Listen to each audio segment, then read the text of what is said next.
ಸಮಾಜ ವಿಜ್ಞಾನಕ್ಕೆ ಸಂಬಂಧಪಟ್ಟ ಹಾಗೆ ವಿಶೇಷವಾಗಿ ಆ ಒಂದು ಪತ್ರಿಕೆಯಲ್ಲಿ ನೀವು ಜಾಸ್ತಿ ಸ್ಕೋರ್ ಮಾಡಬೇಕು ಅಂತಕ್ಕಂಥ ಉದ್ದೇಶ ಇಟ್ಕೊಂಡು ಸೊ ಪ್ರತಿಯೊಂದು ವಿಡಿಯೋ ಸೆಷನ್ನಲ್ಲಿ 100 MCQ ಕ್ವಶನ್ಸ್ಗೆ ನಾವು ಸರಿಯಾದ ಉತ್ತರವನ್ನು ಬಿಡಿಸ್ತಾ ಇದ್ದೀವಿ. ಸೊ ಇವತ್ತಿಂದ ಈಗಾಗಲೇ ಪ್ರೀವಿಯಸ್ ವಿಡಿಯೋ ಸೆಷನ್ ನೋಡಿಬಿಟ್ರೆ ಅದು ಐ ಥಿಂಕ್ ಅಲ್ಲೂ ಕೂಡ ಸಾಕಷ್ಟು ಕ್ವಶನ್ಸ್ನ ನಾವು ಬಿಡಿಸ್ಕೊಂಡಿದ್ವಿ.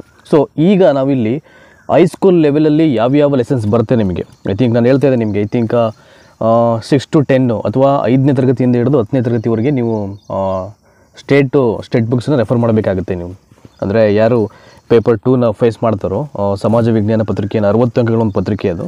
ಅದಕ್ಕೆ ನಾವು ಇವತ್ತಿಂದ ಆರಂಭ ಮಾಡ್ತಕ್ಕಂಥ ಒಂದು ಏನು ಕ್ವಶನ್ಸ್ ಇದೆ ಇಟ್ ಈಸ್ ವೆರಿ ಇಂಪಾರ್ಟೆಂಟ್. ಅದು ತುಂಬ ಬಹುನಿರೀಕ್ಷಿತವಾಗಿ ಕೇಳ್ತಕ್ಕಂಥ ಕೆಲವೊಂದು ಪ್ರಶ್ನೆಗಳಾಗುತ್ತೆ ಇವು. ಹಾಗಾಗಿ ದಯಮಾಡಿ ಕೊನೆವರೆಗೂ ನೋಡೋ ಪ್ರಯತ್ನ ಮಾಡಿ. ಒಂದೊಂದು ವಿಡಿಯೋ ಸೆಷನ್ನಲ್ಲೂ ಸುಮಾರು 100 MCQ ಪ್ರಶ್ನೆಗಳನ್ನ ಬಿಡಿಸಲಾಗುತ್ತೆ. ಸೊ ಟೈಮನ್ನು ವೇಸ್ಟ್ ಮಾಡೋದು ಬೇಡ. So let's begins from the very first question. ಇಲ್ಲಿ ಜೈನ ತೀರ್ಥಂಕರ ಪರಂಪರೆಯಲ್ಲಿ ಯಾರು ಕೊನೆಯವರು ಅಂತ. ಜೈನ ತೀರ್ಥಂಕರ ಪರಂಪರೆಯಲ್ಲಿ ಕೊನೆಯವರು ಯಾರು? ಪಾರ್ಶ್ವನಾಥ, ಋಷಭ, ಮಹಾವೀರ ಮತ್ತು ಮಣಿಸುಬ್ರತ ಅಂತಿದೆ. ಆಪ್ಷನ್ ಸಿ ಇದೆಯಲ್ಲ. ಸೊ ವರ್ಧಮಾನ ಮಹಾವೀರ ಜೈನ ತೀರ್ಥಂಕರರ ಒಂದು ಪರಂಪರೆಯಲ್ಲೇ ಕೊನೆಯ ತೀರ್ಥಂಕರ ಆತ. ನೆಕ್ಸ್ಟು ಅಶೋಕನ ಶಾಸನ ಲಿಪಿಯನ್ನು ಕಂಡುಹಿಡಿದಂಥ ಮೊದಲ ವಿದ್ವಾಂಸ ಅಂತ. For the very first time ಅಶೋಕನ ಈ ಶಾಸನ ಲಿಪಿಯನ್ನು ಕಂಡುಹಿಡಿದಂಥ ಮೊದಲ ವಿದ್ವಾಂಸರು ಯಾರು ಅಂತ. ಬ್ಲೂಲರು, ರಾಬರ್ಟ್ ಸಿವೆಲ್ಲು, ಜೇಮ್ಸ್ ಪ್ರಿನ್ಸೆಪ್ ಮತ್ತು ಕಾರ್ಡಿಂಗಂಡ್ ಅಂತ. ನೋಡಿ ಇದಕ್ಕೆ ಈ ಪ್ರಶ್ನೆ ಹಲವಾರು ಪೇಪರಲ್ಲಿ ರಿಪಿಟೇಷನ್ ಆಗಿದೆ ಇದು. ಹಾಗಾಗಿ ಆಪ್ಷನ್ ಸಿ ಇದೆಯಲ್ಲ, ಜೇಮ್ಸ್ ಪ್ರಿನ್ಸೆಪ್ ಅಂತಕ್ಕಂಥವ್ರು ಮೊದಲನೇ ಬಾರಿಗೆ ಅಶೋಕನ ಈ ಶಾಸನ ಲಿಪಿಯನ್ನು ಡಿಸ್ಕವರ್ ಅಂದರೆ ಕಂಡುಹಿಡಿತಾರೆ ಅವರು. ಸ್ತೂಪಗಳು ಯಾವ ಧರ್ಮಕ್ಕೆ ಸಂಬಂಧಪಟ್ಟಿವೆ ಅಂತ. ಈ ಸ್ತೂಪಗಳು ಸೊ ಯಾವ ಧರ್ಮಕ್ಕೆ ಸಂಬಂಧಪಟ್ಟಿವೆ? ಜೈನ ಧರ್ಮ, ಯಹೂದಿ ಧರ್ಮ, ಬೌದ್ಧ ಧರ್ಮ ಮತ್ತು ಹಿಂದೂ ಧರ್ಮ ಅಂತಿದೆ. ಅದು ಖಂಡಿತವಾಗ್ಲೂ ಆಪ್ಷನ್ ಸಿ ಇದೆಯಲ್ಲ, ಬೌದ್ಧ ಧರ್ಮ ಅಂತ ಅದು ರೈಟ್ ಆನ್ಸರ್ ಆಗುತ್ತೆ. ವಿಕ್ರಮಶಿಲಾ ವಿಶ್ವವಿದ್ಯಾಲಯವನ್ನು ಸ್ಥಾಪಿಸಿದಂಥ ಅರಸ ಯಾರು ಅಂತ. ಮೊದಲನೇ ಬಾರಿಗೆ ವಿಕ್ರಮಶಿಲಾ ಅಂತಕ್ಕಂಥ ಯೂನಿವರ್ಸಿಟಿಯನ್ನು ಸ್ಥಾಪನೆ ಮಾಡಿದ್ದು ಯಾರು ಅಂತ. ಗೋಪಾಲ, ಧರ್ಮಪಾಲ, ದೇವಪಾಲ, ಮಹಿಪಾಲ ಅಂತಿದೆ. ಸೊ ಆಪ್ಷನ್ ಬಿ ಇದೆಯಲ್ಲ, ಧರ್ಮಪಾಲ ಅಂತ ಅದು ರೈಟ್ ಆನ್ಸರ್ ಆಗುತ್ತೆ. ಅಂದರೆ ನೋಡಿ ಇಲ್ಲಿ ನೀವು ಈ ಪ್ರಶ್ನೆಗಳ ವಿಭಿನ್ನತೆಯನ್ನು ನೋಡ್ಕೊಳ್ಬೇಕು ಯಾವಾಗಲೂ. ನಾವು ಲಾಸ್ಟ್ ಸೆಷನ್ಸಲ್ಲಿ ಐ ಥಿಂಕ್ ನಾವು ಅಲ್ಲೂ ಕೂಡ 100 MCQ ಬಿಡಿಸ್ಬೇಕಾದ್ರೆ ಈ ಒಂದು ಸೋಷಿಯಲ್ ಸೈನ್ಸಲ್ಲಿ ನೀವು ಸ್ಕೋರ್ ಮಾಡ್ತಕ್ಕಂಥ ಉದ್ದೇಶ ಇಟ್ಕೊಂಡು ನಾವು ಸೊ ಅದು ಡಿಫ್ರೆನ್ಸ್ ಇರುತ್ತೆ ಕ್ವಶನ್ಸು. ಇದು ಹೈಸ್ಕೂಲ್ ಲೆವೆಲ್ ಪ್ರಶ್ನೆಗಳಾದ್ರಿಂದ ಇಲ್ಲಿ ಸ್ವಲ್ಪ ಚೇಂಜಸ್ ಇರುತ್ತೆ. ಸೊ ಎಲ್ಲವೂ ಕೂಡ ಸೇಮ್ ಆಗಲಿಕ್ಕೆ ಸಾಧ್ಯ ಇಲ್ಲ ಹಾಗೆ. ಸೊ 5ನೇದು ಹರ್ಷವರ್ಧನನ ಆಳ್ವಿಕೆಯ ಕಾಲದಲ್ಲಿ ನಳಂದ ವಿಶ್ವವಿದ್ಯಾನಿಲಯಕ್ಕೆ ಭೇಟಿ ನೀಡಿದ ಪ್ರವಾಸಿ ಯಾರು ಅಂತ. ಹರ್ಷವರ್ಧನನ ಆಳ್ವಿಕೆಯ ಕಾಲದಲ್ಲಿ ನಳಂದ ವಿಶ್ವವಿದ್ಯಾನಿಲಯಕ್ಕೆ ಭೇಟಿ ನೀಡಿದಂಥ ಪ್ರವಾಸಿ ಯಾರು ಅಂತ. Hiuen Tsang, Fa Hien, Kublai Khan, Megasthenes. That is option A ಇದೆಯಲ್ಲ, ಯುವೆನ್ಸ್ತಾಂಗು. ಸೊ ಇವನು ಹರ್ಷವರ್ಧನ ಆಳ್ವಿಕೆಯ ಕಾಲದಲ್ಲಿ ನಳಂದ ವಿಶ್ವವಿದ್ಯಾನಿಲಯಕ್ಕೆ ಅಲ್ಲಿ ಭೇಟಿ ಕೊಡ್ತಕ್ಕಂಥದ್ದು ಅಂತ. ದಕ್ಷಿಣ ಭಾರತದ ದೇಗುಲಗಳ ಬೃಹತ್ತಾದ ಪ್ರವೇಶ ದ್ವಾರಗಳನ್ನು ನಾವೇನಂತ ಹೇಳ್ತೀವಿ ಅಂತ. ದಕ್ಷಿಣ ಭಾರತದ ದೇಗುಲಗಳ ಬೃಹತ್ತಾದ ಪ್ರವೇಶ ದ್ವಾರಗಳನ್ನು ನಾವು ಹೀಗೆ ಕರೆಯುತ್ತೇವೆ. ಶಿಖರ, ವಿಮಾನ, ಸ್ತೂಪ, ಗೋಪುರಂ ಅಂತ ಇದೆ. ಆಪ್ಷನ್ ಡಿ ಇದೆಯಲ್ಲ, ಗೋಪುರಂ ಅಂತ ಅದು ರೈಟ್ ಆನ್ಸರ್ ಆಗುತ್ತೆ. ನೆಕ್ಸ್ಟು ಯುವೆನ್ಸ್ತಾಂಗ್ ರಚನೆ ಮಾಡಿದಂತೆ ಕೃತಿ ಹೆಸರು. ಯುವೆನ್ಸ್ತಾಂಗ್ ರಚನೆ ಮಾಡಿದಂತೆ ಕೃತಿ ಹೆಸರು ಭಾಳ ಈಸಿಯಾಗಿ ಎಲ್ಲ ಹೇಳ್ಬಿಡ್ತಾರೆ. ಶಾಕುಂತಲ, ಇಂಡಿಕಾ, ಸಿಯುಕಿ, ಎಂಚಿ ಅಂತ ಇದೆ. ಬಟ್ ಈಸ್ ಆಪ್ಷನ್ ಸಿ ಇದೆಯಲ್ಲ, ಸಿಯುಕಿ ಅದು ಯುವೆನ್ಸ್ತಾಂಗ್ ರಚನೆ ಮಾಡಿದಂಥ ಒಂದು ಕೃತಿ ಅಂತ. ಅಜಂತಾ ಮತ್ತು ಎಲ್ಲೋರಗಳು ಯಾವ ರಾಜ್ಯದಲ್ಲಿವೆ? ನೋಡಿ ಎಲ್ಲವೂ ಕೂಡ ಭಾಳ ಪ್ರಮುಖವಾದ ಪ್ರಶ್ನೆಗಳು ಇಲ್ಲಿ ಕೊಟ್ಟಿರ್ತಕ್ಕಂಥದ್ದು. ಅಜಂತಾ ಮತ್ತು ಎಲ್ಲೋರಗಳು ಯಾವ ಸ್ಟೇಟಿಗೆ ಬರುತ್ತೆ ಅಂತ. ಅದು ಗುಜರಾತು, ಮಧ್ಯಪ್ರದೇಶ್, ಒರಿಸ್ಸಾ ಮತ್ತು ಮಹಾರಾಷ್ಟ್ರ. ಸೊ ಅಜಂತಾ ಮತ್ತು ಎಲ್ಲೋರ ಈ ಗುಹಾಂತರ ದೇವಾಲಯಗಳನ್ನು ನಾವು ಮಹಾರಾಷ್ಟ್ರದಲ್ಲಿ ಕಾಣಲಿಕ್ಕೆ ಸಾಧ್ಯ ಆಗುತ್ತೆ. ಹಾಗಾಗಿ ಆಪ್ಷನ್ ಡಿ ಅದು ರೈಟ್ ಆನ್ಸರ್ ಆಗುತ್ತೆ. ನೆಕ್ಸ್ಟು ಭಾಳ ಮತ್ತೊಂದು ಪ್ರಮುಖವಾದಂಥ ಪ್ರಶ್ನೆ, ಶ್ವೇತಾಂಬರ ಮತ್ತು ದಿಗಂಬರ ಎಂಬ ಪಂಥಗಳನ್ನು ಯಾವ ಧರ್ಮದವರಲ್ಲಿ ಕಾಣ್ತೇವೆ ಅಂತ. ನಾವು ಯಾವ ಒಂದು ರೀಜನ್ ನೋಡ್ತೀವಿ ಅಂತ. ಈ ಶ್ವೇತಾಂಬರರು ಮತ್ತು ದಿಗಂಬರರು ಅಂತ ನಿಮಗೆಲ್ಲ ಗೊತ್ತಿದೆ, ಇದ್ರ ಬಗ್ಗೆ ಹೇಳಿದೆ. ಶ್ವೇತಾಂಬರರು ಅಂದರೆ ಬಿಳಿಯ ಉಡುಪನ್ನು ಧರಿಸ್ತಕ್ಕಂಥವ್ರು. ದಿಗಂಬರರು ಅಂದರೆ ಉಡುಪನ್ನೇ ಧರಿಸ್ತಿರ್ತಕ್ಕಂಥ ಒಂದು ಪಂಥ, ಅದು ಪಂಗಡ ಅದು. ಸೊ ಇವೆರಡೂ ಪಂಥಗಳನ್ನು ನಾವು ಯಾವ ಒಂದು ರಿಲಿಜನಲ್ಲಿ ನೋಡ್ತೀವಿ ಅಂತ. ಬೌದ್ಧ, ಜೈನ, ಭಾಗವತ ಪಂಥ ಮತ್ತು ಆರ್ಯ ಸಮಾಜ ಅಂತಿದೆ. ಅದು ಖಂಡಿತವಾಗಲೂ ಆಪ್ಷನ್ ಬಿ ಇದೆಯಲ್ಲ, ಜೈನ ಧರ್ಮ ಅಂತ ಅದು ರೈಟ್ ಆನ್ಸರ್ ಆಗುತ್ತೆ ಅಂತ. ಧರ್ಮವನ್ನು ಪ್ರಚಾರ ಮಾಡುವುದಕ್ಕಾಗಿ ಅಶೋಕನು ನಿಯುಕ್ತಿಗೊಳಿಸಿದ ವಿಶೇಷ ಕಾರ್ಯಕರ್ತರನ್ನು ಹೀಗೆ ಕರೆಯುತ್ತಾರೆ ಅಂತ. ಧರ್ಮವನ್ನು ಪ್ರಚಾರ ಮಾಡುವುದಕ್ಕಾಗಿ ಅಶೋಕನು ನಿಯುಕ್ತಿಗೊಳಿಸಿದ ವಿಶೇಷ ಕಾರ್ಯಕರ್ತರನ್ನು ಹೀಗೆ ಕರೆಯುತ್ತಾರೆ ಅಂತ.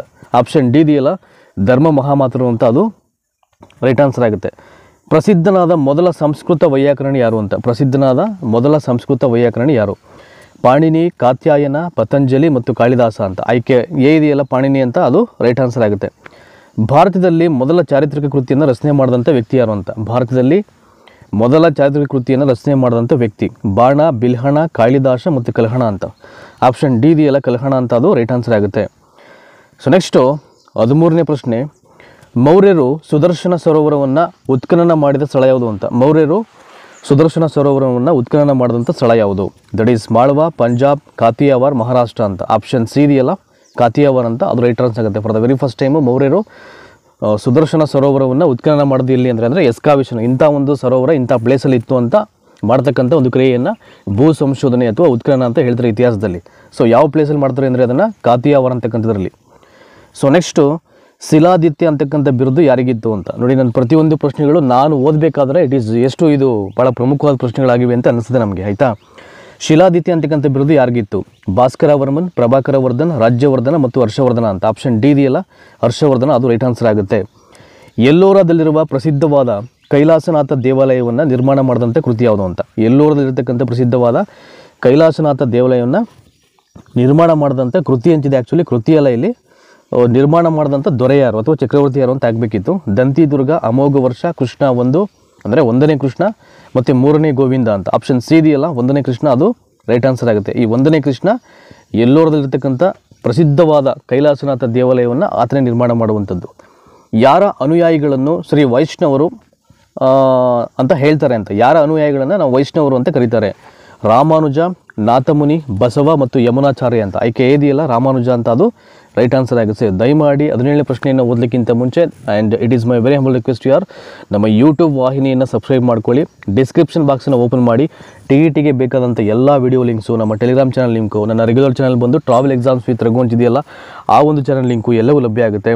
ಎಲ್ಲವನ್ನು ಸಬ್ಸ್ಕ್ರೈಬ್ ಮಾಡಿ, ಎಲ್ಲವನ್ನು ಫಾಲೋ ಮಾಡಿ.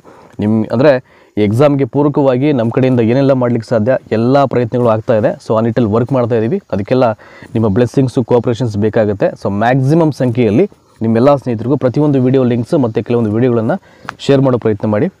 So again will go forward. Question number 17, Vikramanka Charita ಅಂತಕ್ಕಂಥ ಕೃತಿಯನ್ನು ಯಾರು ಬರೆದರು ಅಂತ. ಜಯದೇವ, ಬಾಣ, ಬಿಲ್ಹಣ, ಕಾಳಿದಾಸ. ಜಯದೇವ, ಬಾಣ, ಬಿಲ್ಹಣ, ಕಾಳಿದಾಸ ಅಂತಿದೆ. ಬಟ್ ಆಪ್ಷನ್ ಬಿ ಇದೆಯಲ್ಲ ಬಾಣ ಅಂತ, ಅದು ರೈಟ್ ಆನ್ಸರ್ ಆಗುತ್ತೆ.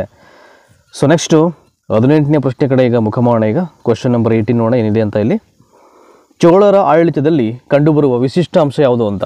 ಚೋಳರ ಆಡಳಿತದಲ್ಲಿ ಕಂಡುಬರುವ ವಿಶಿಷ್ಟಾಂಶ ಯಾವುದು? ತಮ್ಮ ಚಕ್ರಾಧಿಪತ್ಯವನ್ನು ಮಂಡಲಗಳಾಗಿ ವಿಂಗಡಿಸಿದ್ದು, ಗ್ರಾಮಾಡಳಿತಕ್ಕೆ ಸ್ವಾಯತ್ತತೆ ನೀಡಿದ್ದು, ತಮ್ಮ ರಾಜ್ಯಭಾರದಲ್ಲಿದ್ದ ಮಂತ್ರಿಗಳಿಗೆ ಪೂರ್ಣಾಧಿಕಾರ ನೀಡಿದ್ದು ಅಂತ. ತಮ್ಮ ಚಕ್ರಾಧಿಪತ್ಯವನ್ನು ಮಂಡಲಗಳಾಗಿ ವಿಂಗಡಣೆ ಮಾಡಿದ್ದು ಒಂದು, ಗ್ರಾಮದ ಆಡಳಿತಕ್ಕೆ ಸ್ವಾಯತ್ತತೆಯನ್ನು ನೀಡಿದ್ದು ಮತ್ತೊಂದು, ತಮ್ಮ ರಾಜ್ಯಭಾರದಲ್ಲಿದ್ದ ಮಂತ್ರಿಗಳಿಗೆ ಪೂರ್ಣಾಧಿಕಾರ ನೀಡಿದ್ದು, ಯಾರಿಗೂ ಹೊರೆಯಾಗದ ಮತ್ತು ಸಮರ್ಪಕವಾದ ತೆರಿಗೆ ವಸೂಲಿ ಪದ್ಧತಿಯನ್ನು ರೂಢಿಗೆ ತಂದದ್ದು. ಇಷ್ಟಿದೆ ಈಗ. ಸೊ 18ನೇದಕ್ಕೆ ದಟ್ ಈಸ್ ಆಪ್ಷನ್ ಬಿ ಇದೆಯಲ್ಲ. ಸೊ ಇಡೀ ಚೋಳರ ಅಡ್ಮಿನಿಸ್ಟ್ರೇಷನಲ್ಲೇ ಭಾಳ ಒಂದು ವಿಶಿಷ್ಟವಾದ ಅಂಶ ಏನು ಕಂಡುಬರುತ್ತೆ ಅಂದರೆ ಅದು ಗ್ರಾಮದ ಆಡಳಿತಕ್ಕೆ ಅವರು ಸ್ವಾಯತ್ತತೆಯನ್ನು ನೀಡಿದ್ದು, ಆಯಿತಾ. That is very important. ಗುಪ್ತರ ಕಾಲವನ್ನು ಕೆಳಕಂಡ ಧರ್ಮದ ಪುನರುಜ್ಜೀವನದ ಕಾಲ ಎಂದು ಪರಿಗಣಿಸಲಾಗುತ್ತೆ. ಅಂದರೆ ಗುಪ್ತರ ಕಾಲವನ್ನು ಯಾವ ಧರ್ಮದ ಪುನರುಜ್ಜೀವನದ ಕಾಲ ಅಂತ ನಾವು ಕನ್ಸಿಡರ್ ಮಾಡ್ತೀವಿ, ಪರಿಗಣಿಸ್ತೀವಿ ಅಂತ. ಜೈನ ಧರ್ಮ, ಶೈವ ಧರ್ಮ, ವೈಷ್ಣವ ಧರ್ಮ, ಕೊನೆಯದಾಗಿ ಬ್ರಾಹ್ಮಣ ಧರ್ಮ ಅಂತ ಹೇಳಿದರೆ. ಬಟ್ ಆಯ್ಕೆ 4 ಇದೆಯಲ್ಲ, ದಟ್ ಈಸ್ ಡಿ, ಬ್ರಾಹ್ಮಣ ಧರ್ಮ. ಈ ಬ್ರಾಹ್ಮಣ ಧರ್ಮದ ಪುನರುಜ್ಜೀವನ ಕಾಲ ಅಂತ ಈ ಗುಪ್ತರ ಕಾಲವನ್ನು ನಾವು ಹೇಳೋದುಂಟು ಅಂತ. ಗುಪ್ತರ ಕಾಲದಲ್ಲಿ ವಿಸ್ಟಿ, ಇಟ್ ಈಸ್ ವೆರಿ ಇಂಪಾರ್ಟೆಂಟ್. ಇಂಥ ಒಂದು ಪ್ರಶ್ನೆಗಳನ್ನ ಟಾರ್ಗೆಟ್ ಮಾಡಿ ನಿಮಗೆ ಕೇಳ್ತಕ್ಕಂಥ ಚಾನ್ಸಸ್ ಇದ್ದೇ ಇರುತ್ತೆ. ಗುಪ್ತರ ಕಾಲದಲ್ಲಿ ವಿಸ್ಟಿ ಅಂದರೆ ಏನು ಅಂತ. ವಿಸ್ಕಿ ಅನ್ಕೋಬಿಡಿ, ಅದು ವಿಷ್ಟಿ ಅಂದ್ಬಿಟ್ಟು. ಸೊ ವಿಷ್ಟಿ ಅಂದರೆ ಏನಪ್ಪ ಅಂದರೆ ಮಂತ್ರಿ, ಒಂದು ವಿಶೇಷ ವರ್ಗ, ಗ್ರಾಮೀಣ ಜನರ ಮೇಲಿನ ಸುಂಕ ಮತ್ತು ಜೀತದ ದುಡಿಮೆ ಅಂತಿದೆ. ಈಗ ಆಪ್ಷನ್ ಡಿ ಇದೆಯಲ್ಲ. ಗುಪ್ತರ ಕಾಲದಲ್ಲಿ ನಾವು ವಿಷ್ಟಿ ಅಂದರೆ ಏನಪ್ಪ ಅಂದರೆ ಜೀತದ ದುಡಿಮೆ ಅಂತ. ಸೊ ನೆಕ್ಸ್ಟು ಗಾಂಧಾರ ಕಲಾ ಪ್ರಸ್ಥಾನವನ್ನು ಜಾರಿಗೆ ತಂದವರು ಯಾರು ಅಂತ. For the very first time ಈ ಗಾಂಧಾರ ಕಲಾ ಪ್ರಸ್ಥಾನವನ್ನು ಜಾರಿಗೆ ಯಾರು ತರ್ತಾರೆ? ಹೀನಾಯಾನ ಪಂಥವರು, ಮಹಾಯಾನ ಪಂಥವರು, ಜೈನ ಧರ್ಮದವರು, ಜೊರಾಸ್ಟ್ರಿಯನ್ ಧರ್ಮದವರು ಅಂತಿದೆ ಇಲ್ಲಿ. ಬಟ್ ಆಪ್ಷನ್ ಬಿ ಇದೆಯಲ್ಲ, ಮಹಾಯಾನ ಪಂಥದವರು ಮೊದಲ ಬಾರಿಗೆ ಈ ಗಾಂಧಾರ ಕಥಾ ಪ್ರಸ್ಥಾನವನ್ನು ಜಾರಿಗೆ ತರ್ತಾನೆ ಅಂತ. ನೆಕ್ಸ್ಟು ಪಶ್ಚಿಮ ಭಾರತದಲ್ಲಿರುವ ಪ್ರಾಚೀನ ಶಿಲಾ ನಿರ್ಮಿತ ಗುಹೆಗಳನ್ನು ಕೆಳಕಂಡ ಪ್ರದೇಶದಲ್ಲಿ ಕಾಣಬಹುದು ಅಂತ. ಪಶ್ಚಿಮ ಭಾರತದಲ್ಲಿರುವ ಪ್ರಾಚೀನ ಶಿಲಾ ನಿರ್ಮಿತ ಗುಹೆಗಳನ್ನು ಕೆಳಕಂಡ ಪ್ರದೇಶದಲ್ಲಿ ಕಾಣಬಹುದು. ನಾಸಿಕ್, ಎಲ್ಲೋರ ಮತ್ತು ಅಜಂತ, ಜುನ್ನಾರ್, ಕಲ್ಯಾಣ್ ಮತ್ತು ಪೀತಲ್ಕೋರ, ಅಜಂತ, ಬೋಜಾ ಮತ್ತು ಕೊಂಡೇನ್, ಬೋಜಾ, ಪೀತಲ್ಕೋರ ಮತ್ತು ಕೊಂಡೇನ್ ಅಂತ ಇದೆ. ಬಟ್ ಆಯ್ಕೆ ಇದೆಯಲ್ಲ ನಾಸಿಕ್, ಎಲ್ಲೋರ ಮತ್ತು ಅಜಂತ ಅಂತ, ಅದು ರೈಟ್ ಆನ್ಸರ್ ಆಗುತ್ತೆ. ನೆಕ್ಸ್ಟು ದಕ್ಷಿಣ ಭಾರತದ ಸ್ಥಪತಿಗಳಿಂದ ಮುಖ್ಯವಾಗಿ ಚೋಳರ ಕಾಲದಲ್ಲಿ ನಿರ್ಮಿತವಾದ ಜಗತ್ತಿನಲ್ಲೇ ಅತ್ಯಂತ ಮಹತ್ವದ್ದು ಎಂದು ಪರಿಗಣಿಸಲಾದ ಮೂರ್ತಿ ಶಿಲ್ಪ ಯಾವುದು ಅಂತ. ದಕ್ಷಿಣ ಭಾರತದ ಸ್ಥಪತಿಗಳಿಂದ ಮುಖ್ಯವಾಗಿ ಚೋಳರ ಕಾಲದಲ್ಲಿ ನಿರ್ಮಿತವಾದ ಜಗತ್ತಿನಲ್ಲೇ ಅತ್ಯಂತ ಮಹತ್ವದ್ದು ಎಂದು ಪರಿಗಣಿಸಲಾದ ಮೂರ್ತಿ ಶಿಲ್ಪ ಯಾವುದು? ಮಹಿಷಾಸುರ ಮರ್ದಿನಿ, ನಟರಾಜ, ರಾಮ ಮತ್ತು ಸೋಮಸ್ಕಂದ ಅಂತಿದೆ. ಬಟ್ ಆಪ್ಷನ್ ಬಿ ಇದೆಯಲ್ಲ, ಈ ನಟರಾಜನ ಮೂರ್ತಿ ಶಿಲ್ಪ ಇದು ಇಡೀ ದಕ್ಷಿಣ ಭಾರತದ ಸ್ಥಪತಿಗಳಿಂದ ಮುಖ್ಯವಾಗಿ ಚೋಳರ ಕಾಲದಲ್ಲಿ ನಿರ್ಮಿತವಾದಂಥ ಜಗತ್ತಿನ ಅತ್ಯಂತ ಮಹತ್ವ ಎಂದು ಕನ್ಸಿಡರ್ ಮಾಡಿದಂಥ ಒಂದು ಮೂರ್ತಿ ಶಿಲ್ಪ ಯಾವುದಪ್ಪ ಅಂದರೆ ಅದು ನಟರಾಜ ಮೂರ್ತಿ ಶಿಲ್ಪ. ಅವೆಲ್ಲ ಟಾರ್ಗೆಟ್ ಮಾಡ್ತಾರೆ, ಭಾಳ ಜನಪ್ರಿಯತೆ ಮತ್ತು ಪ್ರಸಿದ್ಧಿಯನ್ನು ಪಡ್ಕೊಂಡಂಥ ಕೆಲವೊಂದು ಮೂರ್ತಿ ಶಿಲ್ಪಗಳನ್ನು. ಹಾಗಾಗಿ ಸಾಧ್ಯವಾದಷ್ಟು ತಿಳ್ಕೊಳ್ಳೋ ಪ್ರಯತ್ನ ಮಾಡಬೇಕು. ಈ ಕೆಳಕಂಡ ನಿರೂಪಣೆಯನ್ನು ಗಮನಿಸಿ ಅಂತ. ಆ ನಿರೂಪಣೆಯನ್ನು ಓದ್ಕೊಂಡು ಅದು ಅಬ್ಸರ್ವ್ ಮಾಡಿ ನಾವು ಆನ್ಸರ್ ಮಾಡಬೇಕಾಗುತ್ತೆ. ನೋಡೋಣ ಅದೇನಿದೆ ಅಂತ. ಸೊ ಇಲ್ಲಿ ರಸ್ತೆಯ ಪಥಿಕನಾಗಿ ಸುಮಾರು 30 ವರ್ಷಗಳ ಕಾಲ ಸಂಚರಿಸುತ್ತಾ ಆತ ಇಡೀ ಪೂರ್ವಾರ್ಧ ಗೋಳವನ್ನೆಲ್ಲ ಸುತ್ತಿದ. ಈಗಿನ ಸುಮಾರು 44 ದೇಶಗಳಿಗೆ ಸಮಾನವಾದಷ್ಟು ಪ್ರದೇಶಗಳಿಗೆ ಭೇಟಿ ನೀಡಿದ. ಹೀಗೆ ಸುಮಾರು 73,000 ಮೈಲಿಗಳಷ್ಟು ದೂರವನ್ನು ಆತ ಕ್ರಮಿಸಿದ ಅಂತ. ಆಧುನಿಕ ಪೂರ್ವ ಯುಗದ ಅತಿದೊಡ್ಡ ಪ್ರವಾಸಿಗೆ ಎನಿಸಿಕೊಂಡ ಯಾರಿಗೆ ಈ ನಿರೂಪಣೆ ಅನ್ವಯ ಆಗುತ್ತೆ ಅಂತ. ಇಡೀ ಪ್ರಪಂಚ ಪರ್ಯಟನೆ ಮಾಡಿದಂಥ ಒಬ್ಬ ಪ್ರವಾಸಿಗ ಆತ. ಈ ನಿರೂಪಣೆ ನಾನು ಏನು ಓದ್ದೆ ಈಗ ನೋಡಿ, ಇದೊಂದು ಪ್ಯಾರಾಗ್ರಾಫ್ ಇದೆಯಲ್ಲ, ಸೊ ಇದು ಯಾರಿಗೆ ಅನ್ವಯ ಆಗುತ್ತೆ ಅಂತ. ಆಧುನಿಕ ಪೂರ್ವಯುಗದ ಅತಿದೊಡ್ಡ ಪ್ರವಾಸಿಗೆ ಎನಿಸಿಕೊಂಡಂಥ ಯಾರಿಗೆ ಈ ನಿರೂಪಣೆ ಅನ್ವಯ ಆಗುತ್ತೆ ಅಂತ. ಮೆಗಾಸ್ತನಿಸ್ಸು, ಪಾಹಿಯಾನು, ಮಾರ್ಕೋ ಪೋಲೋ ಮತ್ತು ಇಬನ್ ಬಟೂಟಾ ಅಂತ. ದಟ್ ಈಸ್ ಆಪ್ಷನ್ ಸಿ ಇದೆಯಲ್ಲ, ಮಾರ್ಕೋ ಪೋಲೋ, ಅದು ರೈಟ್ ಆನ್ಸರ್ ಆಗುತ್ತೆ. ಈಗ ಆತನ ಹೆಸರನ್ನು ಸೇರಿಸ್ಕೊಂಡು ಆ ನಿರೂಪಣೆಯನ್ನು ಓದ್ಕೊಳ್ಳಿ, ನಿಮ್ಗೆ ಅರ್ಥ ಆಗುತ್ತೆ. ಸೊ ಮಾರ್ಕೋ ಪೋಲೋ ಅಂತಕ್ಕಂಥ ಆಧುನಿಕ ಪೂರ್ವ ಯುಗದ ಅತಿದೊಡ್ಡ ಪ್ರವಾಸಿಗ ರಸ್ತೆಯ ಪಥಿಕನಾಗಿ ಸುಮಾರು 30 ವರ್ಷಗಳ ಕಾಲ ಸಂಚರಿಸುತ್ತಾ ಆತ ಇಡೀ ಪೂರ್ವಾರ್ಧ ಗೋಳವನ್ನೆಲ್ಲ ಸುತ್ತಿದ. ಜೊತೆಗೆ ಈಗಿನ ಸುಮಾರು 44 ದೇಶಗಳಿಗೆ ಸಮಾನವಾದಷ್ಟು ಪ್ರದೇಶಗಳಿಗೆ ಭೇಟಿ ನೀಡಿದ. ಹೀಗೆ ಸುಮಾರು 73,000 ಮೈಲಿಗಳಷ್ಟು ದೂರವನ್ನು ಆತ ಕ್ರಮಿಸಿದ. ಅರ್ಥ ಆಯ್ತು ನಿಮಗೆ? ಈ ಥರ ಓದ್ಕೊಂಡ್ರೆ ನಿಮಗೆ ಕನೆಕ್ಟ್ ಆಗಿಬಿಡುತ್ತೆ ಅದು ನಿರೂಪಣೆ ಯಾರಿಗೆ ಅಂತ. So next will go forward. 25ನೇ ಪ್ರಶ್ನೆ ಇಲ್ಲಿ. ಪ್ರಸಿದ್ಧವಾದ ನವರೋಜ್ ಎಂಬ ಪರ್ಷಿಯಾದ ಉತ್ಸವವನ್ನು ಭಾರತದಲ್ಲಿ ಜಾರಿಗೆ ತಂದವರು ಯಾರು ಅಂತ. ಪ್ರಸಿದ್ಧವಾದ ನವರೋಜ್ ಎಂಬ ಪರ್ಷಿಯಾದ ಉತ್ಸವವನ್ನು ಭಾರತದಲ್ಲಿ ಜಾರಿಗೆ ತಂದವರು ಯಾರು ಅಂತ. ಬಲ್ಬನ್ನು, ತುಘಲಕ್ಕು, ಫಿರೋಜ್ ತುಘಲಕ್ಕು ಮತ್ತು ಅಲ್ಲಾವುದ್ದೀನ್ ಖಿಲ್ಜಿ ಅಂತಿದೆ. ಸೊ ಈ ನವರೋಜ್ ಅಂತಕ್ಕಂಥ ಪರ್ಷಿಯಾದ ಉತ್ಸವವನ್ನು ಮೊದಲನೇ ಬಾರಿಗೆ ಯಾರು ಜಾರಿಗೆ ತರ್ತಾರೆ ಅಂದರೆ ಅದು ಗಿಯಾಸುದ್ದೀನ್ ಬಲ್ಬನ್ ಅಂತ. ನೆಕ್ಸ್ಟು ಅರಬ್ ಆಕ್ರಮಣ ಕಾಲದಲ್ಲಿ ಸಿಂಧ್ ಪ್ರಾಂತ್ಯವನ್ನು ಯಾರು ಆಳ್ವಿಕೆ ಮಾಡ್ತಾಯಿದ್ರು ಅಂತ. ಅರಬ್ ಆಕ್ರಮಣ ಕಾಲದಲ್ಲಿ ಸಿಂಧ್ ಪ್ರಾಂತ್ಯವನ್ನು ಯಾರು ಆಳ್ವಿಕೆ ಮಾಡ್ತಾಯಿದ್ರು. ದಾಹಿರ್, ಧ್ರುವ, ಇಂದ್ರ ಮತ್ತು ಅಮೋಘ ವರ್ಷ ಅಂತ. ಆಪ್ಷನ್ ಎ ಇದೆಯಲ್ಲ ದಾಹಿರ್ ಅಂತ, ಅದು ರೈಟ್ ಆನ್ಸರ್ ಆಗುತ್ತೆ. ನೂತನ ಮುಸ್ಲಿಮರು ಅಷ್ಟೇ ಸ್ಟೇಟ್ಮೆಂಟು. ಈಗ ಅದಕ್ಕೆ ಪೂರಕವಾದಂಥ ಆಯ್ಕೆಗಳಲ್ಲಿ ಯಾವುದು ಅಂತ ನಾವು ಆಯ್ಕೆ ಮಾಡಬೇಕು. ನೂತನ ಮುಸ್ಲಿಮರು ದೆಹಲಿ ಸಮೀಪ ನೆಲೆಯೂರಿದ ಮಂಗೋಲ ಪೀಳಿಗೆಯವರು, ಇಸ್ಲಾಂಗೆ ಮತಾಂತರ ಹೊಂದಿದ ಹಿಂದೂಗಳು, ಖಿಲ್ಜಿ ಅರಸರು, ಗುಲಾಮರಾಜರು ಅಂತಿದೆ. ಸೊ ನೂತನ ಮುಸ್ಲಿಮರು ಅನ್ನಲಿಕ್ಕೆ ಆಪ್ಷನ್ ಎ ಇದೆಯಲ್ಲ, ದಟ್ ಈಸ್ ದೆಹಲಿ ಸಮೀಪ ನೆಲೆಯೂರಿದ ಮಂಗೋಲ ಪೀಳಿಗೆಯವರು ಅಂತ, ಅದು ರೈಟ್ ಆನ್ಸರ್ ಆಗುತ್ತೆ. ಸೊ ಮತ್ತೊಂದು ಪ್ರಶ್ನೆ ಕಡೆ ನೋಡೋಣ ಈಗ ಏನಿದೆ ಅಂತ. ಇಲ್ಲಿ ಅಲ್ಲಾವುದ್ದೀನನು ಭಾರತದಲ್ಲಿ ಈ ಕೆಳಕಂಡ ಅಂಶವನ್ನು ಜಾರಿಗೆ ತಂದ ಮೊದಲಿಗೆ ಎನಿಸಿಕೊಂಡಿದ್ದಾನೆ. ಅಲ್ಲಾವುದ್ದೀನನು ಭಾರತದಲ್ಲಿ ಈ ಕೆಳಕಂಡ ಅಂಶವನ್ನು ಜಾರಿಗೆ ತಂದ ಮೊದಲಿಗೆ ಎನಿಸಿಕೊಂಡಿದ್ದಾನೆ. ಜನಸಂಖ್ಯಾ ನಿಯಂತ್ರಣ, ಬೆಲೆ ನಿಯಂತ್ರಣ, ಆಸ್ತಿ ಮಿತಿ, ಮಜೂರಿ ನಿಯಂತ್ರಣ ಅಂತ. ಸೊ ಯಾವ ಅಂಶವನ್ನು ಜಾರಿಗೆ ತಂದು ಮೊದಲಿಗೆ ಅಂತ ಅನಿಸ್ಕೊಂಡಿದ್ದಾನೆ ಅಂತ ಅವನು ಯಾರು? Alauddin Khilji. That is option B ಇದೆಯಲ್ಲ, ಬೆಲೆ ನಿಯಂತ್ರಣ. ಸೊ ಪ್ರೈಸ್ ಕಂಟ್ರೋಲ್, ಅದರಲ್ಲಿ ಅವನು ಒಳ್ಳೆಯ ಹೆಸರನ್ನು ಪಡ್ಕೊಂಡಿದ್ದ ಅಂತ. ಇಬನ್ ಬತೂತಾ ಯಾವ ದೇಶದ ಒಬ್ಬ ಪ್ರವಾಸಿಗ ಅಂತ ಹೇಳಬೇಕು ಇವನೀಗ. ಆಫ್ರಿಕಾ ದೇಶದ ಪ್ರವಾಸಿ, ಚೀನಾ ದೇಶ, ಯುರೋಪ್ ದೇಶದ ಪ್ರವಾಸಿ ಮತ್ತು ಪಶ್ಚಿಮ ಏಷ್ಯಾದ ಪ್ರವಾಸಿ ಅಂತಿದೆ. ಇದು ಎಲ್ಲರಿಗೂ ಗೊತ್ತಿರ್ತಕ್ಕಂಥದ್ದು. Ibn Battuta and he was from the Africa ದೇಶದ ಒಬ್ಬ ಪ್ರವಾಸಿಗ ಆತ. ಸಹ್ಯದ್ ರಾಜವಂಶದ ಸ್ಥಾಪಕ ಅಂತ. ಮುಬಾರಕ್ ಶಾ, ತೈಮೂರ್, ದೌಲತ್ ಖಾನ್ ಲೋಧಿ, ಕಿಜರ್ ಖಾನ್ ಅಂತ ಇದೆ. ಆಪ್ಷನ್ ಡಿ ಇದೆಯಲ್ಲ, ಕಿಜರ್ ಖಾನ್ ಅಂತ, ಅದು ರೈಟ್ ಆನ್ಸರ್ ಇಲ್ಲಿ. ಇದು ಸಹ್ಯದ್ ರಾಜವಂಶ ಅಂದರೆ ದಟ್ ಈಸ್ ನಿಮಗೆ ದೆಹಲಿ ಸುಲ್ತಾನರನ್ನ ಆಳ್ವಿಕೆ ಮಾಡಿದಂಥ ಒಂದು ಸಂತತಿಗಳು ಇವೆಲ್ಲವೂ ಕೂಡ. ಅಲ್ಲೊಂದು 4 ರಿಂದ 5 ಬರುತ್ತೆ. ಅದರ ಬಗ್ಗೆ ನಿಮಗೆ ಮುಂಚೆ ಹೇಳಿದೆ ನಾನು. ದಟ್ ಈಸ್ ಅದರಲ್ಲಿ ಗುಲಾಮಿ ಸಂತತಿ, ಅದನ್ನು ಬಿಟ್ಟರೆ ಖಿಲ್ಜಿ, ಅದನ್ನು ಬಿಟ್ಟರೆ ತೊಗಲಕ್ಕು, ಅದನ್ನು ಬಿಟ್ಟರೆ ಸಹ್ಯದ್ದು, ಅದನ್ನು ಬಿಟ್ಟರೆ ಲೂದಿ ಸಂತತಿ. ಸೊ ಈ ಸಹ್ಯದ್ ಸಂತತಿಯಲ್ಲಿ ರಾಜವಂಶದ ಸ್ಥಾಪಕ ಯಾರಪ್ಪ ಅಂದರೆ ಕಿಜರ್ ಖಾನು. ಆಯಿತಾ? ನೆಕ್ಸ್ಟು 31ನೇ ಪ್ರಶ್ನೆ ಬರುತ್ತೆ ಈಗ. ಬಹುಮನಿ ಸುಲ್ತಾನರಲ್ಲಿ ಉಂಟಾದ ಬಿರುಕು ಈ ಕೆಳಕಂಡ ಅಂಶಕ್ಕೆ ಕಾರಣವಾಯಿತು. ಬಹುಮನಿ ಸುಲ್ತಾನರಲ್ಲಿ ಉಂಟಾದ ಬಿರುಕು ಈ ಕೆಳಕಂಡ ಅಂಶಕ್ಕೆ ಕಾರಣವಾಯಿತು ಅಂತ.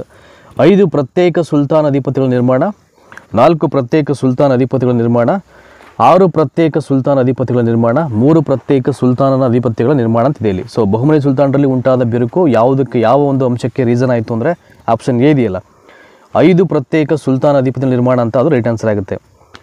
ವಿಜಯನಗರ ಮತ್ತು ಬಹುಮನಿ ಸುಲ್ತಾನರ ನಡುವೆ ವ್ಯಾಜ್ಯಕ್ಕೆ ಕಾರಣವಾದ ಪ್ರದೇಶ ಅಂತ. ವಿಜಯನಗರ ಮತ್ತು ಬಹುಮನಿ ಸುಲ್ತಾನರ ನಡುವೆ ವ್ಯಾಜ್ಯಕ್ಕೆ ಕಾರಣವಾದ ಪ್ರದೇಶ ಯಾವುದು ಅಂತ. ವಾರಂಗಲ್ಲು, ರಾಯಚೂರು ದೋಬು, ದೇವಗಿರಿ ಮತ್ತು ಗುಲ್ಬರ್ಗ ಅಂತಿದೆ. ಆಪ್ಷನ್ ಬಿ ಇದೆಯಲ್ಲ, ರಾಯಚೂರು ದೋಬ್ ಅಂತ, ಅದು ರೈಟ್ ಆನ್ಸರ್ ಆಗುತ್ತೆ. ಸೊ ವಿಜಯನಗರಕ್ಕೆ ಭೇಟಿ ನೀಡಿದಂಥ ನಿಕೋಲೋ ಕಾಂಟಿ ಯಾವ ದೇವಸ್ಥಾನ ಅಂತ ನಾನು ಆವಾಗಲೇ ಹೇಳಿದೆ ನಿಮಗೆ. ಇಬನ್ ಬಟೂಟಾ ಬಂದು ಆಫ್ರಿಕಾ ದೇಶದ ಒಬ್ಬ ಪ್ರವಾಸಿಗ.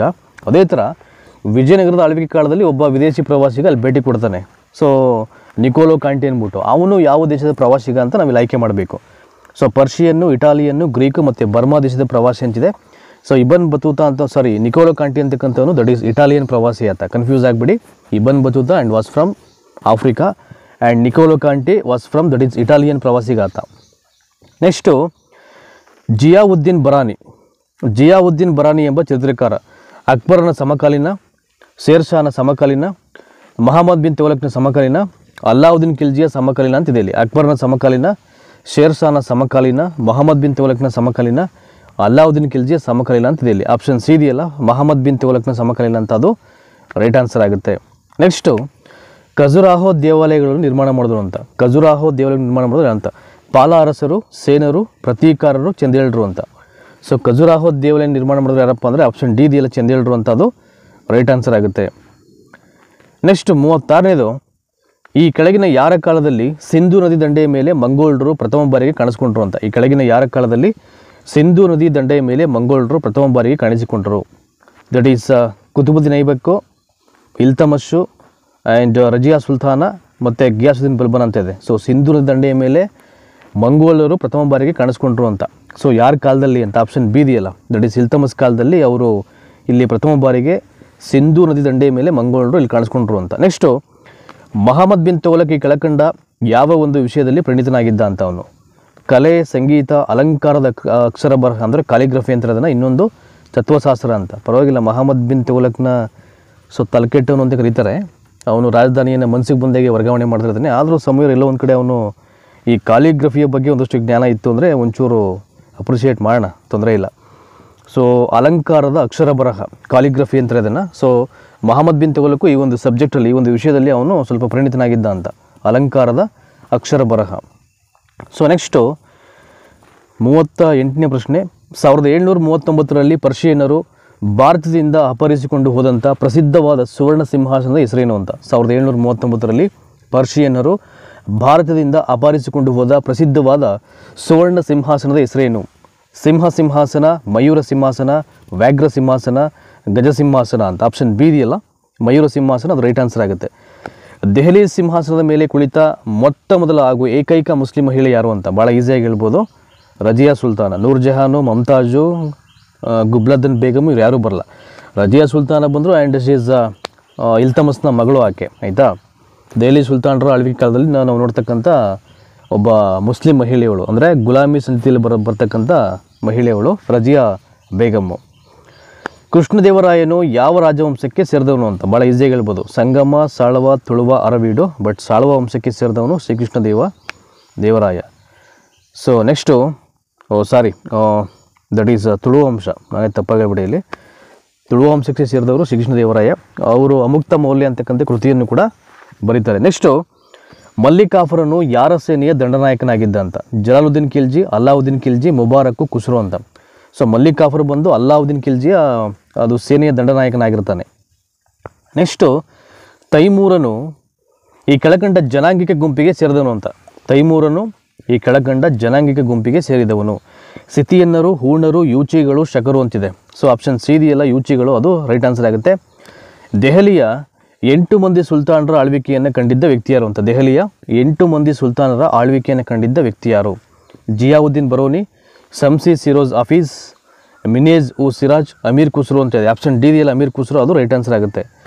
ಭಾರತದಲ್ಲಿ ಸಾಂಕೇತಿಕ ನಾಣ್ಯ ಪದ್ಧತಿಯನ್ನು ಜಾರಿಗೆ ತಂದವರು ಯಾರು ಅಂತ. ಅಲ್ಲಾವುದ್ದೀನ್ ಖಿಲ್ಜಿ, ಮಹಮ್ಮದ್ ಬಿನ್ ತುಘಲಕ್, ಅಕ್ಬರು ಮತ್ತು ಶಹಜಹಾನ್ ಅಂತ. ಸೊ ಆಪ್ಷನ್ ಬಿ ಇದೆಯಲ್ಲ, ಮಹಮ್ಮದ್ ಬಿನ್ ತುಘಲಕ್ ಸಾಂಕೇತಿಕ ನಾಣ್ಯ ಪದ್ಧತಿಯನ್ನು ಮೊದಲನೇ ಬಾರಿಗೆ ಯಾರಿಗೆ ಜಾರಿಗೆ ತಂತಾರೆ ಅಂದರೆ ಅದು ದಟ್ ಈಸ್ ಅಲ್ಲಾವುದ್ದೀನ್ ಖಿಲ್ಜಿ. ಖಿಲ್ಜಿ ಸಂತತಿಯ ಒಬ್ಬ ಸ್ಥಾಪಕ ಆತ, ಆಯಿತಾ. ಸೊ ನೆಕ್ಸ್ಟು ಇಲ್ಲಿ 4 ಆಪ್ಷನ್ ಜೊತೆಗೆ ಮತ್ತೆ ಒಂದು 4 ಆಯ್ಕೆಯನ್ನು ಕೊಟ್ಟಿದ್ದಾರೆ, ನೋಡೋಣ ಏನಿದೆ ಅಂತ. ಈ ಕೆಳಗಿನ ಕಟ್ಟಡಗಳ ನಿರ್ಮಾಣವನ್ನು ಚಾರಿತ್ರಿಕ ಆರೋಹಣ ಕ್ರಮದಲ್ಲಿ ತಿಳಿಸಿ ಅಂತ. ಅಂದರೆ ಮೊದಲನೆಯಿಂದ ಹಿಡಿದು ಆರಂಭಿಸಿ ಕೊನೆಯವರೆಗೆ, ಮೊದಲಿಂದ ಕೊನೆಯವರೆಗೆ ಹೇಳಬೇಕು ಅಂತ. ಚಾರಿತ್ರಿಕವಾಗಿ ಆರೋಹಣ ಕ್ರಮದಲ್ಲಿ ತಿಳಿಸಿ ಅಂತ ಕಟ್ಟಡದ ನಿರ್ಮಾಣವನ್ನು. ಅಂದರೆ ಪೂರಿ ಜಗನ್ನಾಥ ದೇವಾಲಯ ಅಂದರೆ ಯಾವುದು ಯಾವಾಗ ಮೊದಲು ನಿರ್ಮಾಣ ಆಯಿತು ಅಂತಲ್ಲಿ. ಪೂರಿ ಜಗನ್ನಾಥ ದೇವಾಲಯ, ಮೀನಾಕ್ಷಿ ದೇವಾಲಯ, ಮಾಮಲ್ಲಪುರದ ರಥಗಳು ಮತ್ತು ಕುತುಬ್ ಮಿನಾರ್ ಅಂತ. ಇದಕ್ಕೆ ಆಪ್ಷನ್ ಡಿ ಇದೆಯಲ್ಲ, CADB ಅಂತ, ಅದು ರೈಟ್ ಆನ್ಸರ್ ಆಗುತ್ತೆ. ನೋಡಿ ಫಸ್ಟ್ ಬರೋದು ಇಲ್ಲಿ ಮಾಮಲ್ಲಪುರದ ರಥಗಳು ಅಂತ. ಸೊ ನೆಕ್ಸ್ಟು ಪೂರಿ ಜಗನ್ನಾಥ ದೇವಾಲಯ, ಅದಾದಮೇಲೆ ಕುತುಬ್ ಮಿನಾರು, ಸೊ ಅದಾದಮೇಲೆ ದಟ್ ಈಸ್ ಮೀನಾಕ್ಷಿ ದೇವಾಲಯ ಅಂತ. ಇದು ಆರೋಹಣ ಕ್ರಮದಲ್ಲಿರ್ತಕ್ಕಂಥ ಒಂದು ಕ್ರಮ ಇದು. ಆಪ್ಷನ್ ಡಿ ಇದೆಯಲ್ಲ, CADB, ಅದು ಆಯ್ಕೆ ಸರಿಯಾಗುತ್ತೆ. ನೆಕ್ಸ್ಟ್ 46ಕ್ಕೆ ಬರೋಣ. ಈಗ maths the following type question, it is very important. So ಹೊಂದಿಸಿ ಬರೆಯಿರಿ. ಹೈದರಾಲಿ ಮತ್ತು ಟಿಪ್ಪು ಸುಲ್ತಾನು, ಕೃಷ್ಣದೇವರಾಯ, ಶೇರ್ ಶಾ ಸೂರಿ, ಆಫ್ಘನ್ನರು ಮತ್ತು ತುರ್ಕರು ಅಂತ. ಈ ಮ್ಯಾಥ್ಸ್ ದ ಫಾಲೋಯಿಂಗಲ್ಲಿ ಕನಿಷ್ಠ ಯಾವುದಾದ್ರು 2 ವಿಷಯಗಳು ನಿಮಗೆ ಗೊತ್ತಾಗ್ಬಿಟ್ರೆ ನೀವು ಭಾಳ ಈಸಿಯಾಗಿ ಉಳಿದಿದ್ದನ್ನು ನೀವೇ ಮ್ಯಾಚ್ ಮಾಡ್ಬೋದು. ಸೊ ಈಗ ಇದರಲ್ಲಿ ಅದರ ಕೆಳಗಡೆ ಆಯ್ಕೆಗಳನ್ನು ಕೊಟ್ಟಿದ್ದಾರೆ, ಯಾವುದಕ್ಕೆ ಯಾವ್ದು ಮ್ಯಾಚು ಅಂತ. ಈಗ ಫಾರ್ ಎಕ್ಸಾಂಪಲ್ ಈಗ ಹೈದರ್ ಅಲಿ ಮತ್ತು ಟಿಪ್ಪು ಸುಲ್ತಾನು ಅಂದರೆ ಯಾವ್ದು ಬರುತ್ತೆ? ನಗರಗಳು ಮತ್ತು ಕಮಾನುಗಳನ್ನು ನಿರ್ಮಾಣ ಮಾಡ್ತಾರೆ. ಯಾರು? ಹೈದರ್ ಅಲಿ ಮತ್ತು ಟಿಪ್ಪು ಸುಲ್ತಾನು. ಸೊ ಶ್ರೀಕೃಷ್ಣ ದೇವರಾಯ ನಿಮಗೆ ಗೊತ್ತೇ ಇದೆ, ಅದು ದಟ್ ಈಸ್ ತೆಲುಗಲ್ಲಿ ಅವರು ಅಮುಕ್ತ ಮೌಲ್ಯ ಸಾಹಿತ್ಯವನ್ನು ಕೃತಿಯನ್ನು ಬರೀತಾರೆ. ಇನ್ನು ಶೇರ್ಷಾ ಸೂರಿ ಬಂದ್ಬಿಟ್ಟು ರಸ್ತೆಗಳು ಮತ್ತು ಭೂಸುಧಾರಣೆಯನ್ನು ಆತ ಮಾಡ್ತಾನೆ. ಇನ್ನು ಆಫ್ಘನ್ನರು ಮತ್ತು ತುರ್ಕರು ಉಳಿದಿರೋದು ಒಂದೇ ಇಲ್ಲಿ ಯುದ್ಧ ಕಲೆ ಇದು, ಆಯಿತಾ? ಆಪ್ಷನ್ ಡಿಗೆ 4 ಅದು ಸರಿಯಾಗಿ ಕನೆಕ್ಟ್ ಆಗುತ್ತೆ. ಸೊ ಇನ್ನೊಂದು ಸಲ ನಾನು ಮಾರ್ಕ್ ಮಾಡಿಬಿಡ್ತೀನಿ ಈಗ. ಸೊ ಇದಕ್ಕೆ ಹೈದರ್ ಅಲಿ ಮತ್ತು ಟಿಪ್ಪು ಸುಲ್ತಾನಿಗೆ ನಗರಗಳು ಮತ್ತು ಕಮಾನ್ ನಿರ್ಮಾಣ, ಶ್ರೀಕೃಷ್ಣ ದೇವರಾಯ ಬಂದು ತೆಲುಗು ಸಾಹಿತ್ಯ, ಶೇರ್ಷಾ ಸೂರಿ ಬಂದು ರಸ್ತೆಗಳು ಮತ್ತು ಭೂಸುಧಾರಣೆಗಳು, ಇನ್ನು ಆಫ್ಘನ್ನರು ಮತ್ತು ತುರ್ಕರು ಬಂದು ಯುದ್ಧ ಕಲೆಯಲ್ಲಿ ಅವರು ಪರಿಣಿತಿಯನ್ನು ಪಡ್ಕೊಂಡಿರ್ತಾರೆ, ಆಯಿತಾ? ಹಾಗಾಗಿ ಆಪ್ಷನ್ ಸಿ ಇದೆಯಲ್ಲ 2, 3, 1, 4 ಅದು ರೈಟ್ ಆನ್ಸರ್ ಆಗುತ್ತೆ. ಸೊ ನೆಕ್ಸ್ಟು 47ನೇದು ನೋಡೋಣ ಈಗ.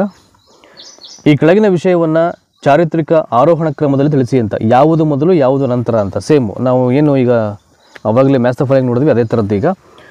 ಮೊದಲನೇ ಪಾಣಿಪಟ್ ಯುದ್ಧ, 2ನೇ ತರೈನ್ ಕದನ, ದೆಹಲಿಯಿಂದ ದೇವರಿಗೆ ರಾಜಧಾನಿಯ ವರ್ಗಾವಣೆ ಮತ್ತು ಬಕ್ಸಾರ್ ಯುದ್ಧ ಅಂತ, ಆಯಿತಾ? ಮೊದಲನೇ ಪಾಣಿಪಟ್ ವಾರು ನನ್ನ ಪ್ರಕಾರ 1526, 2ನೇ ತರೈನ್ ಕದನ 1992 ಇರಬೇಕು. ಇನ್ನು ಬಕ್ಸಾರ್ ವಾರ್ ಬಂದು 1764 ಆಗುತ್ತೆ. ದೆಹಲಿಯಿಂದ ದೇವರ ರಾಜಧಾನಿಯ ವರ್ಗ ಸ್ಥಳ ಅಂತ ಅದೊಂಚೂರು ಕನ್ಫ್ಯೂಸ್, ಅದನ್ನು ನೋಡಬೇಕು ಅದನ್ನು, ಬಟ್ ತೊಂದರೆ ಇಲ್ಲ. ಇಸ್ವಿಗಳನ್ನು ಬರ್ಕೊಬಿಡಿ ಈಗ. ನಿಮ್ಗೆ ಎಷ್ಟು ಗೊತ್ತು ಬರ್ಕೊಬಿಟ್ರೆ ಆಲ್ಮೋಸ್ಟ್ ಉತ್ತರಗಳು ಗೊತ್ತಾಗ್ಬಿಡುತ್ತೆ ನಿಮಗೆ, ಆಯಿತಾ? ಸೊ ಇದರಲ್ಲಿ ಆಯ್ಕೆ ಎ ಇದೆಯಲ್ಲ ಅದು ರೈಟ್ ಆನ್ಸರ್ ಆಗಿಬಿಡುತ್ತೆ ಇಲ್ಲಿ. ಸೊ ಏನಕ್ಕೆ ಅಂದರೆ ಎಲ್ಲವನ್ನು ಆರ್ಡರ್ ವೈಸ್ ಹೇಳಿದರೆ ಈಗ ಅವರೇ. ಮೊದಲನೇ ಪಾಣಿಪಟ್ ಕದನ, 2ನೇ ತರೈನ್ ಕದನ, ಅದಾದಮೇಲೆ ದೆಹಲಿಯಿಂದ ದೇವರಿಗೆ ರಾಜಧಾನಿ ವರ್ಗಾವಣೆ, ಅದಾದಮೇಲೆ ಬಕ್ಸಾರ್ ಕದನ ಅಂತ 1526 ಇದು. ಸೊ 1992 ಇರಬೇಕು ತರೈನ್ ಕದನಗಳು ಇವೆಲ್ಲವೂ ಕೂಡ. ಇನ್ನು ಅದಾದಮೇಲೆ ದೆಹಲಿಯಿಂದ ದೇವರಿಗೆ ರಾಜಧಾನಿ ಸ್ಥಳಾಂತರ ಆಗುತ್ತೆ. ಇನ್ನು ಬಕ್ಸಾರ್ ವಾರ್ ಬಂದು 1764 ನಡೆಯೋದು. ಹಾಗಾಗಿ ಎಲ್ಲವೂ ಆರ್ಡರ್ ವೈಸ್ ಅವರೇ ಕೊಟ್ಬಿಟ್ಟಿದ್ದಾರೆ. ಹಾಗಾಗಿ ಆಪ್ಷನ್ ಎ ಇದೆಯಲ್ಲ ಅದು ರೈಟ್ ಆನ್ಸರ್ ಆಗುತ್ತೆ. ನೆಕ್ಸ್ಟು 16ನೇ ಶತಮಾನದ ಭಕ್ತಿ ಚಳುವಳಿಯ ಪ್ರತಿಪಾದಿಸಿದಂಥ ಮುಖ್ಯ ತತ್ವ ಯಾವುದು ಅಂತ. 16th ಸೆಂಚುರಿಯಲ್ಲಿ ಭಕ್ತಿ ಚಳುವಳಿಯಲ್ಲಿ ಪ್ರತಿಪಾದನೆಯಾದಂಥ ಒಂದು ಮುಖ್ಯ ತತ್ವಗಳು ಯಾವುವು? ನಿಜವಾದ ಭಕ್ತಿಯೇ ದೈವ ಸಾಕ್ಷಾತ್ಕಾರದ ಮಾರ್ಗ, ದೇವರ ಮುಂದೆ ಎಲ್ಲ ಮನುಷ್ಯರು ಸಮಾನರು, ತೀರ್ಥಯಾತ್ರೆಗಳು, ಮಾನವತೆಯ ಬಗ್ಗೆ ಗೌರವ ಅಂತಿದೆ ಈಗ. ಸೊ ನಾವು ಎರಡೆರಡನ್ನು ಆಯ್ಕೆ ಮಾಡಬೇಕು ಇಲ್ಲಿ. ಎ ಬಿ ಸರಿನೋ ಅಥವಾ ಎ ಬಿ ಸಿ ಸರಿನೋ ಅಥವಾ ಬಿ ಡಿ ಸಿ ಸರಿನೋ ಹಿಂಗೆ. ಸೊ 48ನೇದಕ್ಕೆ ಆಪ್ಷನ್ ಸಿ ಇದೆಯಲ್ಲ ಇಲ್ಲಿ, ಎ ಬಿ ಮತ್ತು ಡಿ ಅಷ್ಟು ಸರಿಯಾಗುತ್ತೆ ಅಂತ. ನೋಡಿ ಎ ಯಾವುದು ಬರುತ್ತೆ ಇಲ್ಲಿ? ನಿಜವಾದ ಭಕ್ತಿಯ ದೈವ ಸಾಕ್ಷಾತ್ಕಾರದ ಮಾರ್ಗ, ಅದು ಸರಿಯಾಗುತ್ತೆ. ದೇವರ ಮುಂದೆ ಎಲ್ಲ ಮನುಷ್ಯರು ಸಮಾನರು, ಅದು ಸರಿಯಾಗುತ್ತೆ. ಇನ್ನು ಆಪ್ಷನ್ ಡಿ ಬಂದು ಮಾನವತೆಯ ಬಗ್ಗೆ ಗೌರವ ಅಂತಿಲ್ಲ, ಅದು ರೈಟ್ ಆನ್ಸರ್ ಆಗುತ್ತೆ. ಇಲ್ಲಿ ತೀರ್ಥಯಾತ್ರೆಗಳ ಬಗ್ಗೆ ಕಾನ್ಸೆಪ್ಟೇ ಇಲ್ಲ, ಅದು ಬರಲ್ಲ ಅದು. ಹಾಗಾಗಿ ಎ ಬಿ ಮತ್ತು ಡಿ ಅಂತಕ್ಕಂಥ ಆಯ್ಕೆಗಳು ಏನು ಕೊಡಿದ್ರೆ ಇಲ್ಲಿ ಆಪ್ಷನ್ ಸಿ ಅಲ್ಲಿ ಅದು ರೈಟ್ ಆನ್ಸರ್ ಆಗುತ್ತೆ. ನೆಕ್ಸ್ಟು ಪ್ರತಿಪಾದನೆ ಮತ್ತು ವಿವರಣೆಯನ್ನು ಒಳಗೊಂಡಂಥ ಒಂದು ಪ್ರಶ್ನೆ. ಈ ರೀತಿಯ ಪ್ರಶ್ನೆಯನ್ನು ನಿಮಗೆ ಒಂದು 2 ರಿಂದ 3 ಪ್ರಶ್ನೆ ಕೇಳ್ತಾರೆ ಈ ಥರದಲ್ಲಿ ಟಿ ಎಕ್ಸಾಮಲ್ಲಿ 60 ಅಂಕದ ಒಂದು ಪತ್ರಿಕೆಯಲ್ಲಿ. ಸೊ ಈ ಕೆಳಗೆ 2 ವಿವರಣೆಯನ್ನು ಕೊಡಲಾಗಿದೆ. ಒಂದನ್ನು ಎ ಅಂದರೆ ಪ್ರತಿಪಾದನೆ ಎಂದು, ಇನ್ನೊಂದನ್ನು ಆರ್ ಅಂದರೆ ಕಾರಣ ಎಂದು ಕರೆಯಲಾಗಿದೆ. ನೋಡಿ ಇಲ್ಲಿ ಪ್ರತಿಪಾದನೆಗೆ ಕೊಟ್ಟಿರ್ತಕ್ಕಂಥ ಕಾರಣ ಸರಿನೋ ತಪ್ಪು ಅಂತ ಹೇಳ್ಬೇಕು ನಾವು, ಆಯಿತಾ? ಈಗ ಪ್ರತಿಪಾದನೆ ಎ, ಬಾಬರನ್ನು ತನ್ನ ಅಧ್ಯಯನ ಸಂಗತಿಗಳನ್ನು ತುರ್ಕಿ ಭಾಷೆಯಲ್ಲಿ ಬರೆದ ಅಂತ, ಅಂದರೆ ಮೆಮೊರೀಸ್ ಅಂತಾರೆ ಅದನ್ನು. ಇನ್ನು ಕಾರಣ 6, ತುರ್ಕಿಯ ಮುಘಲ್ ರಾಜ್ಯಭಾರದ ಅಧಿಕೃತ ಭಾಷೆಯಾಗಿತ್ತು. ತುರ್ಕಿಯು ಮುಘಲ್ ರಾಜ್ಯಭಾರದ ಅಧಿಕೃತ ಭಾಷೆಯಾಗಿತ್ತು. ಅಂದರೆ ಪ್ರತಿಪಾದನೆ ಎಗೆ ಕಾರಣ ಸರಿದಿ ಅಂತ, ಪ್ರತಿಪಾದನೆ ಹೇಗೆ ಕೊಟ್ಟಿರ್ತಕ್ಕಂಥ ಆರ್ ಅಂತಕ್ಕಂಥ ಕಾರಣ ಸರಿ ಇದೆಯೋ ತಪ್ಪಿದೆಯೋ ಅಂತ ನಾವು ಹೇಳಬೇಕು. ಅದನ್ನು ಇಲ್ಲಿ ಪ್ರತಿಪಾದನೆ ಮತ್ತು ವಿವರಣೆ ಆಧಾರಿತ ಪ್ರಶ್ನೆಗಳು ಅಂತ ಕರೆಯೋದು ಇಲ್ಲಿ. ಸೊ ಬಾಬರನ್ನು ತನ್ನ ಅಧ್ಯಯನ ಸಂಗತಿಗಳನ್ನು ತುರ್ಕಿ ಭಾಷೆಯಲ್ಲಿ ಬರೀತಾನೆ, ಅದು ಪ್ರತಿಪಾದನೆ ಆಗುತ್ತೆ. ಇನ್ನು ಇದಕ್ಕೆ ಕಾರಣ ಕೊಟ್ಟಿರೋದು ತುರ್ಕಿ ಲ್ಯಾಂಗ್ವೇಜ್ ಅಂತಕ್ಕಂಥದ್ದು ಅದು ಮುಘಲ್ ರಾಜ್ಯಭಾರದ ಅಧಿಕೃತ ಭಾಷೆಯಾಗಿತ್ತು. ಸೊ ಈಗ ಎ ಮತ್ತು ಆರ್ ಎರಡೂ ಸರಿ, ಎಗೆ ಆರ್ ಸರಿಯಾದ ವಿವರಣೆ. ಸೊ ನೆಕ್ಸ್ಟು ಎ ಮತ್ತು ಆರ್ ಎರಡೂ ಸರಿ, ಆದರೆ ಎಗೆ ಆರ್ ಸರಿಯಾದ ವಿವರಣೆ ಅಲ್ಲ. ಎ ಸರಿ ಆದರೆ ಆರ್ ತಪ್ಪು, ಎ ತಪ್ಪು ಆದರೆ ಆರ್ ಸರಿ ಇದೆ ಅಂತಿದೆ. ಇದಕ್ಕೆ ಯಾವುದು ಆನ್ಸರು ಅಂತ ನಾವು ಇಲ್ಲಿ ಆಯ್ಕೆ ಮಾಡಬೇಕಾಗುತ್ತೆ. ಸೊ ಇಂಥ ಒಂದು ಪ್ರಶ್ನೆಗಳನ್ನು ನೀವು ಉತ್ತರವನ್ನು ಆಯ್ಕೆ ಮಾಡಬೇಕಾದ್ರೆ ಇದಕ್ಕೆ ಸಂಬಂಧಪಟ್ಟಂಥ ವಿಷಯಗಳನ್ನು ಭಾಳ ಸಮಗ್ರವಾಗಿ ಗ್ರಹಿಸ್ಕೊಂಡಿರ್ಬೇಕು, ಅದಕ್ಕೆ ಓದ್ಕೊಂಡಿರ್ಬೇಕು ನೀವು. ಅವಾಗ ಈಸಿಯಾಗಿ ಗೊತ್ತಾಗ್ಬಿಡುತ್ತೆ ಯಾವುದು ಸರಿ ಇದು. ಅಲ್ಲಿ ಕೊಟ್ಟಿರ್ತಕ್ಕಂಥ ಪ್ರತಿಪಾದನೆ ಹೇಗೆ ಆರ್ ಅಂತಕ್ಕಂಥ ವಿವರಣೆ ಸರಿ ಇದೆಯೋ ತಪ್ಪಿದೆಯೋ ಇದು ಗೊತ್ತಾಗಬೇಕು ಅಂದರೆ ಆ ವಿಷಯದ ಬಗ್ಗೆ ಒಂದು ಪೂರ್ಣ ಪ್ರಮಾಣದ ಮಾಹಿತಿ ಇದ್ದರೆ ಮಾತ್ರ ನಿಮಗೆ ಸಾಧ್ಯ ಆಗುತ್ತೆ. ಸೊ ಇದಕ್ಕೆ ಆಪ್ಷನ್ ಸಿ ರೈಟ್ ಆನ್ಸರ್ ಆಗುತ್ತೆ. ಎ ಮಾತ್ರ ಸರಿಯಾಗುತ್ತೆ. ಬಾಬರನ್ನು ತನ್ನ ಅಧ್ಯಯನ ಸಂಗತಿಗಳನ್ನು ತುರ್ಕಿ ಭಾಷೆಯಲ್ಲಿ ಬರೀತಾನೆ, ಆದರೆ ತುರ್ಕಿ ಭಾಷೆ ಅಂತಕ್ಕಂಥದ್ದು ಅದು ಮುಘಲ್ ರಾಜ್ಯ ಬರೋದು ಅಧಿಕೃತವಾದ ಭಾಷೆಯಾಗಿತ್ತು ಅಂತ ಏನಿದೆ ಯಾರು, ಅದು ಸರಿಯಾದಂಥ ಒಂದು ವಿವರಣೆ ಅಲ್ಲ, ಅದು ಕಾರಣ ಅಲ್ಲ ಅಂತ. ಹಾಗಾಗಿ ಎ ಮಾತ್ರ ಸರಿ, ಆದರೆ ಯಾರು ತಪ್ಪು ಅಂತಿದ್ದಿಲ್ಲ ಆಪ್ಷನ್ ಸಿ, ಅದು ರೈಟ್ ಆನ್ಸರ್ ಆಗುತ್ತೆ. ನೆಕ್ಸ್ಟು ರಾಜ್ಯದ ವೆಚ್ಚದಲ್ಲಿ ಹಜ್ ಯಾತ್ರೆಯ ವ್ಯವಸ್ಥೆ ಮಾಡಿದ ಮೊದಲ ಭಾರತೀಯ ದೊರೆ ಅಂತ. ರಾಜ್ಯದ ವೆಚ್ಚದಲ್ಲಿ ಹಜ್ ಯಾತ್ರೆಯ ವ್ಯವಸ್ಥೆ ಮಾಡಿದಂಥ ಮೊದಲ ಭಾರತೀಯ ದೊರೆ ಯಾರು ಅಂತ. ಅಲ್ಲಾವುದ್ದೀನ್ ಖಿಲ್ಜಿ, ಫಿರೋಜ್ ತುಘಲಕ್, ಅಕ್ಬರ್ ಮತ್ತು ಔರಂಗಜೇಬ್ ಅಂತ. ಸೊ ಆಪ್ಷನ್ ಸಿ ಇದೆಯಲ್ಲ ಅಕ್ಬರ್ ಅಂತ, ಅದು ರೈಟ್ ಆನ್ಸರ್ ಆಗುತ್ತೆ. ರಾಜ್ಯದ ವೆಚ್ಚದಲ್ಲಿ ಹಜ್ ಯಾತ್ರೆ ವ್ಯವಸ್ಥೆ ಮಾಡಿದಂಥ ಮೊದಲ ಭಾರತೀಯದವರೇ ಅಲಾವುದ್ದೀನ್ ಖಿಲ್ಜಿ, ಫಿರೋಜ್ ಚಗುಲಕ್ಕು, ಅಕ್ಬರು, ಔರಂಗಜೇಬ್. ಆಪ್ಷನ್ ಸಿ ದಲ್ಲಿ ಅಕ್ಬರ್ ಅದು ರೈಟ್ ಆನ್ಸರ್ ಆಗುತ್ತೆ. ಸೊ ನೆಕ್ಸ್ಟು 51ನೇ ಪ್ರಶ್ನೆ ಬರೋಣ. ಈಗ ಮೊಘಲರ ಕಾಲದಲ್ಲಿ ಇತಿಹಾಸದ ಸಂಗತಿಗಳನ್ನು ಬರೆದ ಮಹಿಳೆ ಯಾರು ಅಂತ. ಮೊಘಲರ ಕಾಲದಲ್ಲಿ ಇತಿಹಾಸದ ಸಂಗತಿಗಳನ್ನು ಬರೆದಂಥ ಮಹಿಳೆ ಯಾರು? ಗುಲ್ಜದನ್ ಬೇಗಂ, ನೂರ್ಜಹಾನ್ ಬೇಗಂ, ಜಹಾನಾರ ಬೇಗಂ, ಜಬಿನ್ನೀಸಾ ಬೇಗಂ ಅಂತ ಇದೆ. ಸೊ ಮೊಘಲರ ಕಾಲದಲ್ಲಿ ಇತಿಹಾಸದ ಸಂಗತಿಗಳನ್ನು ಬರೆದಂಥ ಒಬ್ಬಳು ಮಹಿಳೆ ಯಾರು ಅಂದರೆ ದಟ್ ಈಸ್ ಆಪ್ಷನ್ ಎ ಇದೆಯಲ್ಲ, ಗುಲ್ಜದನ್ ಬೇಗಂ ಅಂತ, ಅದು ರೈಟ್ ಆನ್ಸರ್ ಆಗುತ್ತೆ.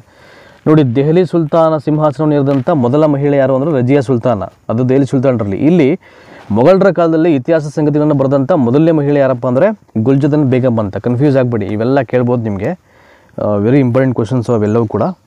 ನೆಕ್ಸ್ಟು 52ನೇ ನೋಡೋಣ ಈಗ. ಸೊ ನೆಕ್ಸ್ಟು 52ನೇ ಪ್ರಶ್ನೆ.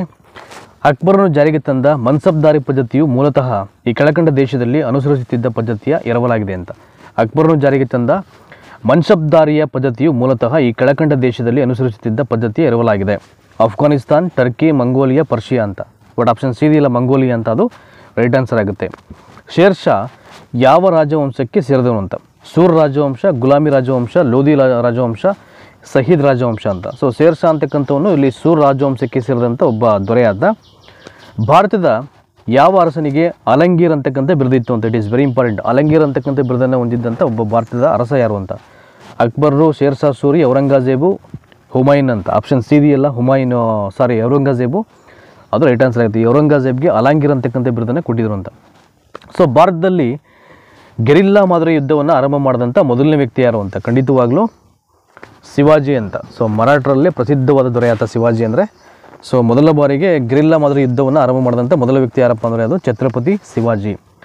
ಸೊ ನೆಕ್ಸ್ಟು, ಭಾರತದ ಯಾವ ಸ್ಮಾರಕವನ್ನು ಕುರಿತು ರವೀಂದ್ರನಾಥ್ ಟಾಗೂರರು ಚಿರಂತನೆಯ ಕೆನ್ನೆ ಮೇಲಿನ ಕಣ್ಣೀರ ಬಿಂದು, ಚಿರಂತನೆಯ ಕೆನ್ನೆಯ ಮೇಲಿನ ಕಣ್ಣೀರ ಬಿಂದು ಎಂದಿದ್ದಾರೆ ಅಂತ. ಇಟ್ ಈಸ್ ಬ್ಯೂಟಿಫುಲ್ ಸ್ಟೇಟ್ಮೆಂಟ್, ಅದು ಸೆಂಟೆನ್ಸ್, ಅದು ಚಿರಂತನೆಯ ಕೆನ್ನೆ ಮೇಲಿನ ಕಣ್ಣೀರ ಬಿಂದು ಅಂತ. ನೋಡಿ ಎಷ್ಟು ಬ್ಯೂಟಿಫುಲ್ ಆಗಿ ಹೇಳಿದ್ದಾರೆ ರವೀಂದ್ರನಾಥ್ ಟಾಗೂರು. ಸೊ ಯಾವ ಸ್ಮಾರಕ ಅಂದರೆ ಅದು ವಿಕ್ಟೋರಿಯಾ ಮೆಮೋರಿಯಲ್ಲು, ತಾಜ್ ಮಹಲ್ಲು, ಜಂತರ್ ಮಂತರು, ಹುಮಾಯೂನ್ ಗೋರಿ ಅಂತ. ಇಟ್ ಇಸ್ 100% ಶಹಜಹಾನ್ ನಿರ್ಮಾಣ ಮಾಡಿದಂಥ ಆಗ್ರಾದಲ್ಲಿರ್ತಕ್ಕಂಥ ತಾಜ್ ಮಹಲನ್ನು ಕುರಿತು ರವೀಂದ್ರನಾಥ್ ಟಾಗೂರ್ ಅವರು ಚಿರಂತನೆಯ ಕೆನ್ನೆ ಮೇಲಿನ ಕಣ್ಣೀರು ಅಂತ ಅದನ್ನು ಕರೀತಾರೆ, ಕೆನ್ನೆ ಮೇಲಿನ ಕಣ್ಣೀರ ಬಿಂದು.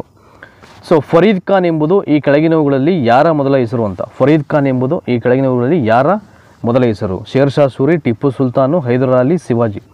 ಆಪ್ಷನ್ ಎ ಇದೆಯಲ್ಲ, ಶೇರ್ ಶಾ ಸೂರಿ ಅಂತ, ಅದು ರೈಟ್ ಆನ್ಸರ್ ಆಗುತ್ತೆ ಅಂತ. ಈ ಕೆಳಗಿನ ಯಾವ ಚಕ್ರವರ್ತಿ ಹೆಸರಿಗೆ ಅರೇಬಿಕ್ ಭಾಷೆಯಲ್ಲಿ ಹುಲಿ ಎಂಬ ಅರ್ಥವಿದೆ ಅಂತ. ಭಾಳ ಈಸಿಯಾಗಿ ಹೇಳ್ಬೋದು ಇದನ್ನು, ದಟ್ ಈಸ್ ಬಾಬರ್. ಸೊ ಈ ಬಾಬರ್ ಅಂತಕ್ಕಂಥ ಚಕ್ರವರ್ತಿಗೆ ಅರೇಬಿಕ್ ಭಾಷೆಯಲ್ಲಿ ಅವನ ಹೆಸರಿಗೆ ಅದು ಹುಲಿ ಅಂತಕ್ಕಂಥ ಅದು ಅರ್ಥ ಇದೆ ಅಂತ, ಆಯಿತಾ. ಸೊ ಬಾಬರು ಕರ್ನಾಟಕದಲ್ಲಿ ಹೆಚ್ಚಾಗಿ ದೊರೆತಿರ್ತಕ್ಕಂಥ ಶಾಸನಗಳು ಯಾವುದು ಅಂತ. ವೀರಗಲ್ಲು ಶಾಸನ, ಮಾಸ್ತಿಕಲ್ಲು, ದಾನ ಶಾಸನ, ನಿಷಿದಿ ಶಾಸನ ಅಂತ. ಸೊ ದಾನ ಶಾಸನ, ಅಲ್ಮಿಡಿ ಶಾಸನವೂ ಕೂಡ ಒಂದು ದಾನ ಶಾಸನವೇ, ಅದ್ರ ಬಗ್ಗೆ ಒಂಚೂರು ಮಾಹಿತಿ ಇರಲಿ, ಆಯಿತಾ. ಸೊ ನೆಕ್ಸ್ಟು, ನ್ಯಾಯ ಸರಪಳಿಯನ್ನು ಸ್ಥಾಪನೆ ಮಾಡಿದಂಥ ಮೊಘಲ್ ದೊರೆ ಯಾರು ಅಂತ. ನ್ಯಾಯ ಸರಪಳಿಯನ್ನು ಸ್ಥಾಪನೆ ಮಾಡಿದಂಥ ಮೊಘಲ್ ದೊರೆ ಅಕ್ಬರು, ಜಹಾಂಗೀರು, ಶಹಜಹಾನು, ಔರಂಗಜೇಬ್. ಆಪ್ಷನ್ ಬಿ ಇದೆಯಲ್ಲ, ಜಹಾಂಗೀರ್ ಅಂತ, ಅದು ರೈಟ್ ಆನ್ಸರ್ ಆಗುತ್ತೆ. ನೆಕ್ಸ್ಟು, ಅಕ್ಬರನು ಕಂದಾಯ ಸಚಿವನಾಗಿದ್ದವನು. ಅಕ್ಬರನ ಕಂದಾಯ ಸಚಿವ ಯಾರು ಅಂತ. ರೆವಿನ್ಯೂ ಮಿನಿಸ್ಟರ್ ಯಾರಾಗಿದ್ದ ಅಂತ ಅಕ್ಬರನ ಆಡಳಿತದಲ್ಲಿ. ಬೀರ್ಬಲ್ಲು, ತಾನ್ಸೇನು, ತೋದರ್ಮಲ್ಲು, ಅಬ್ದುಲ್ ಫಜಲ್ ಅಂತ. ತೋದರ್ಮಲ್ಲು ಸೊ ಅಕ್ಬರನ ಆಳ್ವಿಕೆ ಅವಧಿಯಲ್ಲಿ ಅವನು ರೆವಿನ್ಯೂ ಮಿನಿಸ್ಟರ್ ಆಗಿರ್ತಾನೆ ಅಂತ. ಇನ್ನು ತಾನ್ಸೇನ್ ಬಂದು ಒಬ್ಬ ಸಂಗೀತದಲ್ಲಿ ಪ್ರಾವೀಣ್ಯತೆಯನ್ನು ಹೊಂದಿರ್ತಾನೆ. ಅಬ್ದುಲ್ ಫಜಲ್ ಒಬ್ಬ ಆತ ಗ್ರಂಥಕರ್ತ ಅಥವಾ ಕೃತಿಕಾರ ಅವನು, ಆಯಿತಾ. ಸೊ ಯಾವ ಮೊಘಲ್ ದೊರೆ ತನ್ನ ಕೊನೆಯ ದಿನಗಳಲ್ಲಿ ತನ್ನ ಮಗಳ ಕೈದಿಯಾಗಿದ್ದ ಅಂತ. ತನ್ನ ಮಗನ ಕೈದಿಯಾಗಿದ್ದ. ಯಾರಪ್ಪ ಅವನು? ದುರಾದೃಷ್ಟವಶಾತ್ ದೊರೆಯವನು ಅಕ್ಬರು, ಜಹಾಂಗೀರು, ಶಹಜಹಾನು, ಔರಂಗಜೇಬ್ ಅಂತಿದೆ. ಇದಕ್ಕೆ ಮೇ ಬಿ ಆಪ್ಷನ್ ಸಿ ಇದೆಯಲ್ಲ, ಶಹಜಹಾನು, ಅದು ರೈಟ್ ಆನ್ಸರ್ ಆಗುತ್ತೆ. ಶಹಜಹಾನು ತನ್ನ ಕೊನೆಯ ದಿನಗಳಲ್ಲಿ ತನ್ನ ಮಗನ ಕೈದಿಯಾಗಿದ್ದ ಅಂತ ಅರ್ಥ. ಬುಲಂದ್ ದರ್ವಾಜವನ್ನು ಅಕ್ಬರ್ ಯಾವ ದಿಗ್ವಿಜಯದ ಗುರುತಾಗಿ ನಿರ್ಮಿಸಲಾಯಿತು ಅಂತ. ಗುಜರಾತ್ನಲ್ಲಿ ಗೆದ್ದಂಥ ಒಂದು ದಿಗ್ವಿಜಯದ ನೆನಪಿಗಾಗಿ ಅವನು ಬುಲಂದ್ ದರ್ವಾಜವನ್ನು ಅಲ್ಲಿ ನಿರ್ಮಾಣ ಮಾಡ್ತಾರೆ. ನೆಕ್ಸ್ಟು, ಬಾಬರನು ಈ ಕೆಳಕಂಡದ್ದನ್ನು ಬಳಸಿದ್ದರಿಂದ ಪಾಣಿಪತ್ ವಿಜಯ ಸಾಧ್ಯವಾಗಿತ್ತು ಅಂತ. ಸೊ ಏನು ಯೂಸ್ ಮಾಡೋದ್ರಿಂದ ಅವನು? ಆನೆಗಳನ್ನು, ರಥಗಳನ್ನು, ಅಶ್ವಸೇನೆಯನ್ನು ಮತ್ತು ಶಸ್ತ್ರಾಸ್ತ್ರಗಳನ್ನು ಬಾಬರು ಬಳಸಲಿಲ್ಲ ಅಂದರೆ ಮೇ ಬಿ ಅವನು ಪಾಣಿಪತ್ ವಾರಲ್ಲಿ ಸೋಲನ್ನು ಅನುಭವಿಸ್ತಾ ಇದ್ದಂತೆ. ಹಾಗಾಗಿ ಶಸ್ತ್ರಾಸ್ತ್ರಗಳಿಂದಾಗಿ ಆ ಪಾಣಿಪತ್ ವಾರ್ನಲ್ಲಿ ಅವನು ಗೆಲ್ಲಲಿಕ್ಕೆ ಸಾಧ್ಯ ಆಗುತ್ತೆ ಅಂತ.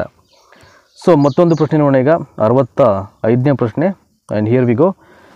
ಅಕ್ಬರನು ನಿರ್ಮಾಣ ಮಾಡಿದಂಥ ಪೂಜಾಗೃಹದ ಹೆಸರೇನು ಅಂತ. ಅಕ್ಬರನು ನಿರ್ಮಾಣ ಮಾಡಿದಂಥ ಪೂಜಾಗೃಹದ ಹೆಸರು ಮೋತಿ ಮಸೀದ್, ಇಮಾನ್ ಖಾನ್, ಇಬಾದತ್ ಖಾನ್ ಮತ್ತು ಮುತ್ತಿನ ಮಸೀದಿ ಅಂತ. ಮೋತಿ ಮಸೀದು, ಇಮಾಮ್ ಖಾನು, ಇಬಾದತ್ ಖಾನು ಮತ್ತು ಮುತ್ತಿನ ಮಸೀದಿ ಅಂತಿದೆ. ಇದಕ್ಕೆ ಆಪ್ಷನ್ ಸಿ ಇದೆಯಲ್ಲ, ಇಬಾದತ್ ಖಾನ್ ಅಂತ, ಅದು ರೈಟ್ ಆನ್ಸರ್ ಆಗುತ್ತೆ. ಸೊ ನೆಕ್ಸ್ಟು 66ನೇ ಪ್ರಶ್ನೆ. ಈಗ ಆಗ್ರಾದಲ್ಲಿ ಮುತ್ತಿನ ಮಸೀದಿಯನ್ನು ನಿರ್ಮಾಣ ಮಾಡಿದ್ರು ಯಾರು ಅಂತ? ಅಕ್ಬರು, ಜಹಾಂಗೀರು, ಶಹಜಹಾನು, ಔರಂಗಜೇಬು. ಆಗ್ರಾದಲ್ಲಿ ಮುತ್ತಿನ ಮಸೀದಿಯನ್ನು ನಿರ್ಮಾಣ ಮಾಡಿದ್ರು ಯಾರು ಅಂತ? ಅಕ್ಬರ್, ಜಹಾಂಗೀರ್, ಶಹಜಹಾನ್, ಔರಂಗಜೇಬು. ಆಯ್ಕೆ 4 ಇದೆಯಲ್ಲ, ಆಯ್ಕೆ ಸಿ ಇದೆಯಲ್ಲ, ಶಹಜಹಾನು, ಅದು ರೈಟ್ ಆನ್ಸರ್ ಆಗುತ್ತೆ. ಸೊ ನೋಡಿ, ಇಲ್ಲಿ ಆಗ್ರಾದಲ್ಲಿ ಮುತ್ತಿನ ಮಸೀದಿಯನ್ನು ಯಾರು ನಿರ್ಮಾಣ ಮಾಡ್ತಾರೆ ಅಂದರು? ಶಹಜಹಾನೆ. ಆಗ್ರಾದಲ್ಲಿರ್ತಕ್ಕಂಥ ಒಂದು ಪ್ರೇಮ ಸೌಧ ತಾಜ್ ಮಹಲ್, ಅದು ನಿರ್ಮಾಣ ಮಾಡಿದ್ದು ಯಾರು ಅಂದರೆ ಶಹಜಹಾನೆ. ದೆಹಲಿಯಲ್ಲಿರ್ತಕ್ಕಂಥ ಕೆಂಪು ಕೋಟೆಯನ್ನು ಯಾರು ನಿರ್ಮಾಣ ಮಾಡೋದು ಅಂದರೆ ಶಹಜಹಾನೆ. ಈ 3ಕ್ಕೂ ಅವನೇ ನಿರ್ಮಾಣ, ಆಯಿತಾ? ಸೊ ಕನ್ಫ್ಯೂಸ್ ಆಗಬೇಡಿ. ಮೊಘಲ್ ಅರಸರಲ್ಲಿ ವರ್ಣಚಿತ್ರಕಲೆಯ ಪೋಷಕ ಎಂದು ಪ್ರಸಿದ್ಧನಾದ ಯಾರು ಅಂತ? ಮೊಘಲ್ ಅರಸರಲ್ಲೇ ವರ್ಣಚಿತ್ರಕಲೆಯ ಪೋಷಕ ಅಂತ ಯಾರು ಜನಪ್ರಿಯತೆಯನ್ನು ಹೊಂದಿದ್ದ? Akbar, ಹುಮಾಯೂನು, Jahangir, ಶಹಜಹಾನು. But option C ಇದೆಯಲ್ಲ, ಜಹಾಂಗೀರು, ಅದು ರೈಟ್ ಆನ್ಸರ್ ಆಗುತ್ತೆ ಅಂತ. ಆದಿಗ್ರಂಥವನ್ನು ಸಂಯೋಜನೆ ಮಾಡಿದ್ರು ಯಾರು ಅಂತ? ಆದಿಗ್ರಂಥವನ್ನು ಸಂಯೋಜಿಸಿದವನು ಗುರುನಾನಕ್, ಗುರು ಗೋವಿಂದು, ಗುರು ಅರ್ಜುನ್ ಮಲ್ಲು ಮತ್ತು ಗುರು ಹರ್ಗೋವಿಂದ್ ಅಂತ. ಆಪ್ಷನ್ ಸಿ ಇದೆಯಲ್ಲ, ಗುರು ಅರ್ಜುನ್ ಮಲ್ ಅಂತ, ಅದು ರೈಟ್ ಆನ್ಸರ್ ಆಗುತ್ತೆ. ನೆಕ್ಸ್ಟು 69ನೇದು, ಆದಿಗ್ರಂಥ ಅಂದರೆ ಏನು ಅಂತ? ಸೊ ಈಗ ಆದಿಗ್ರಂಥ ರಚನೆ ಮಾಡೋರು ಯಾರು ಅಂತ ಗೊತ್ತಾಯಿತು. ದಟ್ ಈಸ್, ಈಗ ಆದಿಗ್ರಂಥ ಏನು ಅಂತ ಹೇಳಬೇಕು. ಈಗ ಇದು ಸಿಖ್ ಜನರ ಧಾರ್ಮಿಕ ಗ್ರಂಥ, ಮಾನವ ನಡಾವಳಿಯ ಮೂಲ ಸಮಿತಿಯನ್ನು ತಿಳಿಸುವ ಕೃತಿ, ಮಧ್ಯಯುಗದ ರಾಜರಾಣಿಯರಿಗೆ ಮಾರ್ಗದರ್ಶನ ನೀಡುತ್ತಿದ್ದ ಕೃತಿ, ವೇದ ಮಂತ್ರಗಳ ಪ್ರಾಚೀನ ಗ್ರಂಥ ಅಂತಿದೆ ಇಲ್ಲಿ. ಬಟ್ ಆಯ್ಕೆ ಎ ಇದೆಯಲ್ಲ, ಇದು ಸಿಖ್ ಜನರ ಧಾರ್ಮಿಕ ಗ್ರಂಥ ಅಂತ, ಅದು ರೈಟ್ ಆನ್ಸರ್ ಆಗುತ್ತೆ. ನೆಕ್ಸ್ಟು ಶಿವಾಜಿ ಹುಟ್ಟಿದಂಥ ಸ್ಥಳ ಯಾವುದು ಅಂತ? ಭಾಳ ಈಸಿಯಾಗಿ ಹೇಳ್ಬೋದು. ಶಿವನೇರಿ ದುರ್ಗ, ರಾಜ್ಗರು, ಜುನ್ನಾರು, ಕಲ್ಯಾಣ. ಶಿವಾಜಿ ಹುಟ್ಟಿದಂಥ ಪ್ಲೇಸ್ ಯಾವುದಪ್ಪ ಅಂದರೆ ಅದು ಶಿವನೇರಿ ದುರ್ಗ ಅಂತ. ಸೊ ಸಿಖ್ ಅವರ ಧಾರ್ಮಿಕ ಗ್ರಂಥ ಯಾವುದಪ್ಪ ಅಂದರೆ ಆದಿಗ್ರಂಥ ಅಂತ. ಅದು 69ನೇ ಪ್ರಶ್ನೆ ಹೇಳಿದ್ದೀನಿ ಈಗ ನಾನು. ಭಾರತದ ಮೇಲೆ ದಾಳಿ ನಡೆಸಿದಂಥ ನಾದಿರ್ ಶಾ ಯಾವ ಪ್ರದೇಶಕ್ಕೆ ಸೇರಿದವನು ಅಂತ? ಅಫ್ಘಾನಿಸ್ತಾನ, ಬಲೂಚಿಸ್ತಾನ, ಪರ್ಷಿಯಾ, ಅರೇಬಿಯಾ ಅಂತಿದೆ. ಆಪ್ಷನ್ ಸಿ ಇದೆಯಲ್ಲ, ಪರ್ಷಿಯಾ, ಅದು ರೈಟ್ ಆನ್ಸರ್ ಆಗುತ್ತೆ. So will go forward. Question number 72 ನೋಡೋಣ ಏನಿದೆ ಅಂತ. ಈಗ ಸರ್ ಥಾಮಸ್ ರೋ ಯಾವ ಕಾರಣಕ್ಕಾಗಿ ಜಹಾಂಗೀರ್ನ ಆಸ್ಥಾನಕ್ಕೆ ಭೇಟಿ ನೀಡಿದ ಅಂತ? ಅಂದರೆ ಯಾವ ಉದ್ದೇಶ, ಒಂದು ರೀಸನ್ ಇರುತ್ತೆ. ಸರ್ ಥಾಮಸ್ ರೋ ಅಂತಕ್ಕಂಥವನು ಜಹಾಂಗೀರ್ ಆಸ್ಥಾನಕ್ಕೆ ಭೇಟಿ ನೀಡಲಿಕ್ಕೆ. ಸೊ ಯಾವ ರೀಸನ್ಗೆ ಅಂತ? ಮೊದಲನೇದು ಆರ್ಥಿಕ ಕಾರಣಗಳಿಗೆ, ರಾಜಕೀಯ ಕಾರಣಕ್ಕಾಗಿ, ಸಾಮಾಜಿಕ ಕಾರಣಗಳಿಗೆ ಮತ್ತು ಕ್ರೈಸ್ತ ಧರ್ಮದ ಕಾರಣಕ್ಕಾಗಿ. ಸೊ ಆಪ್ಷನ್ ಡಿ ಇದೆಯಲ್ಲ, ಕ್ರೈಸ್ತ ಧರ್ಮದ ಕಾರಣಕ್ಕಾಗಿ ಅಂತ. ಮೇ ಬಿ ಅವ್ರಿಗೆ ಸರ್ ಥಾಮಸ್ ರೋಗೆ ಕ್ರೈಸ್ತ ಧರ್ಮದ ಪ್ರಚಾರದ ಬಗ್ಗೆ ಮಾಹಿತಿ ಬೇಕಾಗಿರುತ್ತೆ, ಕ್ರೈಸ್ತ ಧರ್ಮದ ಬಗ್ಗೆ ವಿಚಾರವನ್ನು ತಿಳ್ಕೊಳ್ಬೇಕಾಗಿರುತ್ತೆ, ಅಥವಾ ಅದಕ್ಕೆ ಧರ್ಮಕ್ಕೆ ಸಂಬಂಧಪಟ್ಟಾಗಿ ಇನ್ನೂ ಹಲವಾರು ವಿಷಯಗಳನ್ನು ಕಲೆ ಹಾಕಲಿಕ್ಕೆ ಅವನು ಮೇ ಬಿ ಭೇಟಿ ಕೊಟ್ಟಿರ್ಬೋದು.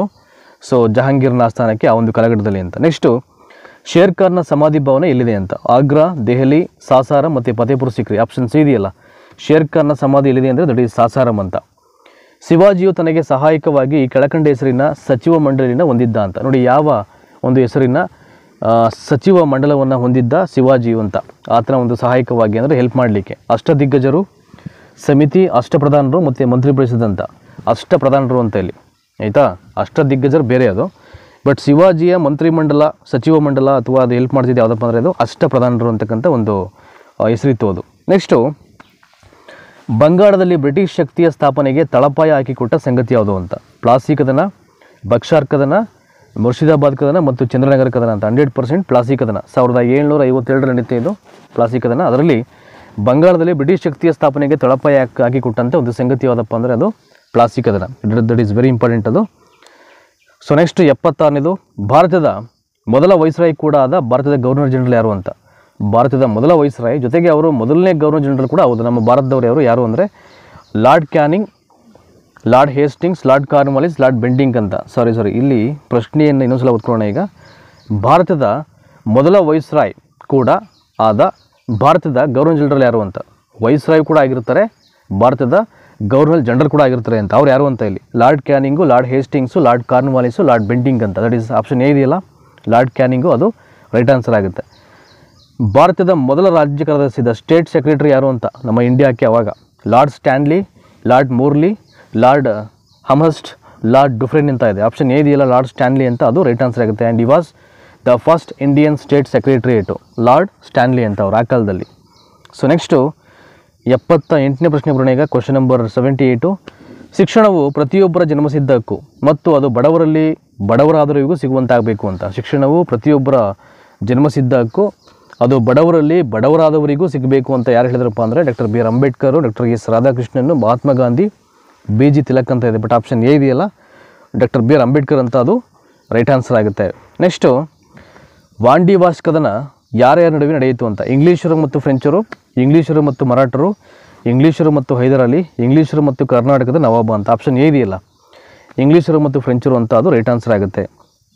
ನೆಕ್ಸ್ಟು ದಿವಾನಿ ಹಕ್ಕುಗಳನ್ನು ಕ್ಲೈವ್ ಯಾರಿಂದ ಪಡೆದುಕೊಂಡ ಅಂತ. ದಿವಾನಿ ಹಕ್ಕುಗಳನ್ನು ಕ್ಲೈವ್ ಯಾರಿಂದ ಪಡ್ಕೊಂಡ? ಬಂಗಾಳದ ನವಾಬನಿಂದ, ಕರ್ನಾಟಕದ ನವಾಬನಿಂದ, ಔಧ್ನ ನವಾಬನಿಂದ, ಮುಘಲ್ ಚಕ್ರವರ್ತಿಯಿಂದ. ದಿಸ್ ಆಪ್ಷನ್ ಡಿ ಇದೆಯಲ್ಲ, ಮುಘಲ್ ಚಕ್ರವರ್ತಿಯಿಂದ ಅಂತ, ಅದು ರೈಟ್ ಆನ್ಸರ್ ಆಗುತ್ತೆ.